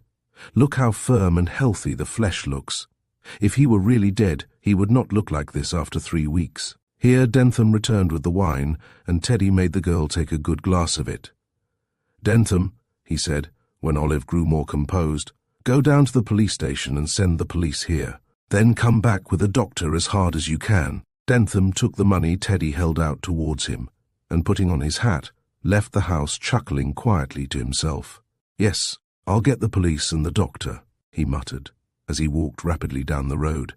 "And I'll telegraph to the old cove at Marlow. It's just as I thought. He's killed Mr. Lancaster, so as soon as he knows the body is found, I'll be able to fix him up, and I won't let him off unless he pays me jolly well." Chapter 14. Dentham Makes Terms. Gintle's Hotel was situated in that very unfashionable neighbourhood, the 7 Dials, and Mr. Gintle, the proprietor thereof, was a friend of Dentham's. On the evening of the day upon which the strange discovery had been made at Hampstead, Dentham was seated in a small, stuffy back room of the hotel, talking eagerly to no less a personage than his master, Dr. Michael Roversmeyer, who had come up from Marlow to Gintle's by the 4 o'clock train in answer to a telegram sent by Dentham. Adrian was in a terrible dilemma, as he did not know which way to turn. The telegram, which warned him not to go back to Hampstead or he would be arrested, had fallen upon him like a thunderbolt, and he had come up to town at once to see Dentham. That gentleman had gained his reward from Olive Maunders, and was now the happy possessor of £125, but not satisfied with even such a sum, which represented wealth to him. He was now trying to make terms with his master. All his cringing manners had disappeared, and he sat opposite to Adrian with his elbows resting on the table and a look of coarse triumph irradiating his mean-looking face. "I knew how it would be," he was saying in a sneering tone. "If you'd only trusted me about the young man, I could have helped you, but now it's too late, unless you make it worth my while." "What do you want me to do?" asked Adrian hopelessly, fully aware that he was in the power of this man and quite at a loss what course to pursue. "What do I want you to do?" said Dentham jeeringly. "I want you to give me a cheque for 200 straight off." "And if I do that?" queried Adrian, fixing his eyes on Dentham's face. "Well, I'll do my best to help you to get off," retorted Dentham with a silky smile. "And suppose I refuse?" "Oh, in that case, I'll go straight out and tell the police." "Will you indeed?" said Adrian with a grim smile, stroking his long grey beard. "And what about your warrant for my arrest? You can't do it on suspicion." "Now don't you try any larks on me," said Dentham in a bullying tone, "because I'm the only person who can help you out of this mess. And I won't, unless you're civil." "Oh yes, you will for money," retorted his master coolly. "Besides, I want first to be assured of the truth of your story." Dentham was quite exasperated by the quiet tone in which the doctor spoke. He had expected to find a terrified man who would give any sum to be placed in safety, instead of which the proposed victim talked as calmly and sedately, as if no terrible charge of murder was hanging over him. "If what I've told you don't convince you, nothing will," he said sarcastically. "Ain't I said all your being asked to Marlow was a blind? I found out Mr. Lancaster had been with you on that night by means of the stick, which you denied having seen," interpolated Adrian quietly. "That's my business. You said it was your stick, which was a lie. Well, I answered Miss Maunders' advertisement and told her all I knew. In other words, you betrayed me. You can call it what you like, but I had to look after number 1, and she paid me well for what I told her. So now, having betrayed me and getting paid, you are going to betray her in the hope of a similar reward. "I always make hay while the sun shines," retorted Dentham with an ugly smile, for he did not like his villainies to be put before him so plainly. "Whatever I did is none of your business. All I know is, this Miss Maunders and Mr. Rudall came to your house this morning, found Mr. Lancaster's body where you hid it and called in the police. If I hadn't sent that telegram to Marlowe, you'd have gone back home and been arrested, but I saved you." "For your own ends," said Adrian with a dreary laugh. "Good heavens, what scoundrels there are in this world. So you think I killed Adrian Lancaster?" "I'm sure of it," replied Dentham promptly. "I saw it myself." "And where is it now?" demanded Adrian, leaning back in his chair. "At number 40 Beryl Square. Miss Maunders had it taken there with permission of the police this afternoon. So there is a warrant out against me. Yes, on a charge of murdering Mr. Lancaster. And if I give you a cheque for £200, you will help me to escape." "I'll do my best," replied Dentham evasively. "Do you know you are compounding a felony?" said Adrian, rising. "Whatever I'm doing, it's better than being a murderer. But I've not got any more time to talk. You know my offer, and you can do what you like." "I must have time to think over it," said Adrian calmly. "You can go away and leave me for a time." "Don't you try to escape," cried Dentham, moving towards the door. "'Cause you won't. I'll keep a watch outside. I may escape yet in spite of you." "Oh, will you?" scoffed Dentham. "I dare say you're a juggler, ain't you? Perhaps you can get through the keyhole, but all your juggles won't get you out of this mess, unless you pay me well." And with this parting shot, Dentham took his departure and closed the door after him. Left alone in the dirty, ill-lighted little room, Adrian walked up and down, pondering over the situation. He saw plainly he was in Dentham's power, and if he refused to accede to his demand, he would be at once arrested, tried in the person of Dr. Rovesmere for the murder of Adrian Lancaster, and as the proofs were so strong against him, ultimately hanged. But it was not this prospect that made him shudder. No, it was something far more terrible, for he knew that his own body, being to all intents and purposes dead, would be duly buried, and then, oh God, how terrible, when he was hanged as Dr. Rovesmere, his soul would have to go back to find its original body. And find it where? In the darkness of the coffin. He would be lying under the earth a living man, and would die by that most terrible of all death's suffocation. The bare idea of such an appalling death made a cold sweat break out on his forehead, and leaning his arms on the mantelpiece he groaned with anguish. He would die two horrible deaths, first on the gallows as Dr. Rovesmere, and then in the narrowness of the coffin as Adrian Lancaster. What was he to do, consent to Dentham's offer, and be saved, or give himself up and try to explain the whole affair? Alas, he knew that if he did so he would be looked upon as a madman, and even if his life was spared, he would be put in a lunatic asylum. Sooner or later, the life of Dr. Rovesmere's body would end, and then he would most certainly, by returning to his own, die a terrible death in the grave. On the other hand, he recognized fully the treacherous nature of Dentham, and foresaw that even if he did pay him what he asked, the valet would first make certain of his money by cashing the cheque, and then betray him into the hands of the police in the hope of further reward. There seemed no escape. On all sides he was hemmed in by perils, and he was the helpless sport of circumstances. He raised his head from his arms and stared steadily at the old wrinkled face that looked at him from the dimness of the mirror. As Adrian Lancaster, he had been accused of murder, and hidden his personality in the body of Michael Rovesmere to escape, but now he was accused of murder as Michael Rovesmere. And where could he hide now? Where? Like a flash of light, a solution of the problem broke on his bewildered brain. The old man whose personality he had assumed had told him that if the body of Dr. Rovesmere died by accident or suicide, the soul would have to go back to its own body. Well, he would do so. He would kill himself in the body of Dr. Rovesmere, and wake as from a trance in the body of Adrian Lancaster. Yes, that would be the easiest way out of the difficulty. He shrank from the idea of suicide, but it was the only way to avoid two terrible deaths, by hanging and suffocation. So he saw that the only means of escape was to at once destroy the body of Rovesmere. Thinking that such a contingency might occur, although it had come sooner than he expected, Adrian had provided himself with a phial of deadly poison distilled from some rare Eastern herb, which he had found in the medicine chest of Dr. Rovesmeyer. He always carried it about with him, and now, producing it from his pocket, held it up towards the light. It contained a dark ruby-coloured liquid, which he knew was swift to kill, as he had found a full description of its effects in the diary of the old Indian fakir. "Thank God," he murmured to himself as he removed the stopper. "This will save me." Rovesmeyer said suicide was punished bitterly in the spiritual world, but he surely cannot blame me for taking the life of his body in order to escape 2 terrible deaths. No, I have bitterly expiated the sins of Adrian Lancaster in this old body, and I will destroy it without fear of the consequence.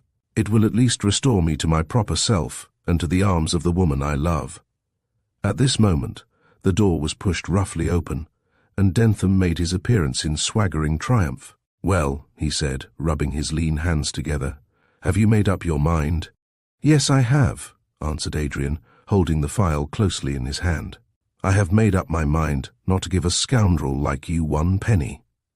"Then I'll have you arrested," yelled Dentham, furious at seeing his chance of making money fading away. "You will not arrest me," replied his master with a strange smile, "for I will be far beyond the reach of your malice. Bring in your detectives as soon as you like, for they will only find a dead body." Dentham, seeing his intention, darted forward to stop him with a cry of anger, but Adrian was too quick for him, and raising the file to his lips, drank off the contents. The valet recoiled as he did so, for an awful change passed over the face of his master. The thin hands plucked wildly at the grey beard, and with a choking cry Dr. Rovesmeyer fell down on the floor dead, and the clock struck 9. Chapter 15. Resurgam. When Dentham asserted that the body of Adrian Lancaster had been removed to Burial Square, he told a lie, as the police refused to allow any such thing. A doctor had been called in, who pronounced life to be extinct, and the body was now lying on a couch in the sitting-room, where it was to remain until the inquest. Olive had refused to leave the house since the discovery, and in despair, Teddy, afraid to leave her by herself, had telegraphed to her father to come to Hampstead. Sir John, immediately obeying the summons, had come up by the night train, and the 3 of them were now in the room, talking over the affair. Dentham had disappeared. The police were in possession of the house, and now Sir John was trying to persuade his daughter to come into town to the Metropole Hotel and take the rest she so sadly needed. In spite of the verdict of the doctor, Teddy Rudolph firmly refused to believe that Adrian was dead, and declared with the greatest confidence that he was only in a trance. It was this statement that made Olive refuse to leave the house, as she half thought that Teddy might be right in his belief, and Adrian would come back to life again. So she was unwilling to be absent in case he should revive while she was away. The sergeant of the police, who was present, now insisted respectfully that they should all leave the house, as it was nearly 9 o'clock, and he was unable to retire until they did. Under this pressure, Olive had consented to accompany her father and Teddy into town. "I'll come back in the morning," she said, turning to the sergeant, "and if he shows any signs of reviving, mind you send a messenger at once to the Metropole." "Yes, miss, certainly." "What nonsense, Olive," said her father testily, for the unpleasantness of the situation was beginning to tell even on his genial temper. "I'm afraid there's no chance of poor Adrian's revival. He is dead, quite dead." "There I disagree with you," interposed Teddy quietly. "He is in a trance. But the doctor—" "I don't care what the doctor says. He isn't the Pope, to be infallible. If Adrian were dead, his body would have decayed long ago. I'm sure, Papa, if you believe in theosophy, you can see that Dr. Rovesmeyer has hypnotized poor Adrian," said Olive firmly. "I dare say if Dr. Rovesmeyer were here, he could bring him to life again." "Oh, he'll come back here, miss," observed the sergeant confidently. "Then he'll be arrested at once, and to save his own skin, he'll do what he can." "I'm not so sure that Rovesmeyer will return here," said Sir John thoughtfully, "because he received a telegram today and went up to town by the afternoon train in a very agitated state." "Who could the telegram have been from?" cried Olive. "I dare say Dentham sent it," suggested Teddy, "for I don't believe in that fellow at all." "He's away now." "When he comes back, sir, we'll not lose sight of him again," said the policeman, "but now we really must go." Olive assented in silence, and moved towards the door, followed by the others. On the threshold, however, she turned to take a last look at Adrian, and truly it was a strange scene which met her eye. On the table burned an oil lamp with a bright yellow flame, which only illuminated half the room, the rest being in a kind of semi-darkness, and on the verge of this radiance was the couch covered with a tiger skin, upon which lay the body of Adrian Lancaster, still arrayed in the ulster he had worn, with the quiet hands crossed on the placid breast, the eyes closed, the lips smileless, and a look of terrible calm on the white face. Olive had placed a great bunch of tuberoses in his hands, and the sickly odour permeated the whole apartment, while, as the group stood silently at the door, dead stillness seemed to reign around. Suddenly, from the black marble clock over the mantelpiece, there sounded the hour of 9, in deep, hollow tones, like the knell of a funeral bell. 1, 2, 3, 4, 5, 6, 7, 8, 9. They rang heavily through the silence of the night, while the listeners, overcome by the strangeness of the scene, stood immovable, counting each sonorous stroke with mute lips. As the last died away in silence, there was an awful pause, as if the absence of sound made the quiet more ghastly, and then the figure on the couch stirred and sighed, the hands raised themselves off the breast, and the flowers fell with a muffled sound on the floor. The onlookers gazed at this awesome resurrection in paralyzed silence, and it was only when Adrian opened his eyes and languidly tried to rise that the spell broke and Olive fell on the floor, while the three men rushed forward in a state of uncontrollable agitation. "He lives! He lives!" cried Sir John, placing his arm under Adrian's head and cautiously lifting him to an erect sitting position. "I knew it was a trance," said Teddy triumphantly. "Poor old chap, he seems quite worn out." And with great presence of mind, he poured out a glass of wine and held it to Adrian's lips. While he was drinking it, the sergeant stood scratching his head in amazement. "I never saw such a queer thing in my life," he said, staring at Adrian with a look of awe on his face. "It's like the raisin of Lazarus." Adrian, revived somewhat with the wine, spoke in a faint voice. "Olive," he whispered. "Olive." The woman on the floor heard the beloved voice, and raising herself to her knees, dragged herself across the floor to the side of the couch, and with one cry of joy, clasped Adrian to her breast. Extract from The Morning Planet. A curious case of suspended animation is reported to have taken place in London within the last few weeks. Most of our readers will remember the extraordinary disappearance of Mr. Adrian Lancaster, who, having quarrelled with a friend, left his chambers in Piccadilly and was not heard of for some time. He was ultimately discovered in the house of a Dr. Michael Rovesmeyer, who appears to have made him the subject of some mesmeric experiment, for the unfortunate gentleman had evidently been cast into a trance, and was to all appearances dead. And now comes the curious part of the story. Dr. Rovesmeyer, no doubt dreading the questions that might be asked him, disappeared on the discovery of Mr. Lancaster's inanimate form, and was found dead in a low public house situate in the Seven Dials. It appears his valet, Dentham, who had given most valuable information to the police concerning the whereabouts of Mr. Lancaster, was with him at the time of his death, which took place. So he asserted to the landlord of the hotel at 9 o'clock. It is worthy of remark that, as the man who exercised the mesmeric power died at the Seven Dials, Mr. Lancaster, the person over whom such power had been exercised, revived, and has been in perfect possession of his faculties ever since. So we beg all professors of mesmerism, hypnotism, or occult science to note that this power over their victims evidently ceases upon their death. Mr. Lancaster, who has been in a trance state for at least 3 weeks, steadily refuses to give any information of his experiences during that period. But we suspect the reason of such refusal is simply that he has nothing to tell, as his faculties were no doubt absolutely powerless to exercise themselves while under the evil influence of the hypnotic power of Dr. Rovesmeyer. Dentham, the valet of the deceased, has disappeared and is supposed by the police to have gone to America. Dr. Rovesmeyer, whose death is ascribed to suicide, proved by the small portion of deadly poison found in the phial clenched in his hand and the appearance of the stomach after a post-mortem examination, was a wealthy man, and, as no relatives or friends of the deceased can be found, nor to all appearances is there any will in existence, the whole property of the deceased will go to the Crown. We hear Mr. Lancaster is about to marry Miss Olive Maunders, the daughter of Sir John Maunders of No. 40, Beryl Square, and the Nook, Marlow, and we heartily congratulate him on his narrow escape from the hands of such an unscrupulous charlatan as Rovesmeyer seems to have been.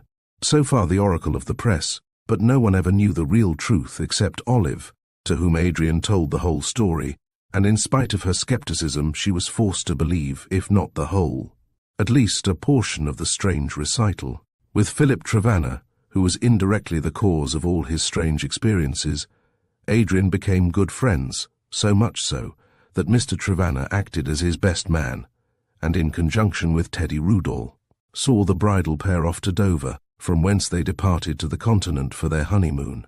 Thank you for joining us at Storytime Haven for The Gentleman Who Vanished, a psychological fantasy by Fergus Hume. We hope you enjoyed the suspense and complexity of this captivating tale. If you found the story intriguing, don't forget to like, comment and subscribe for more mysterious and thought-provoking stories. Stay tuned for our next adventure, where we continue to explore tales that keep you guessing. Until then, take care and keep your curiosity alive.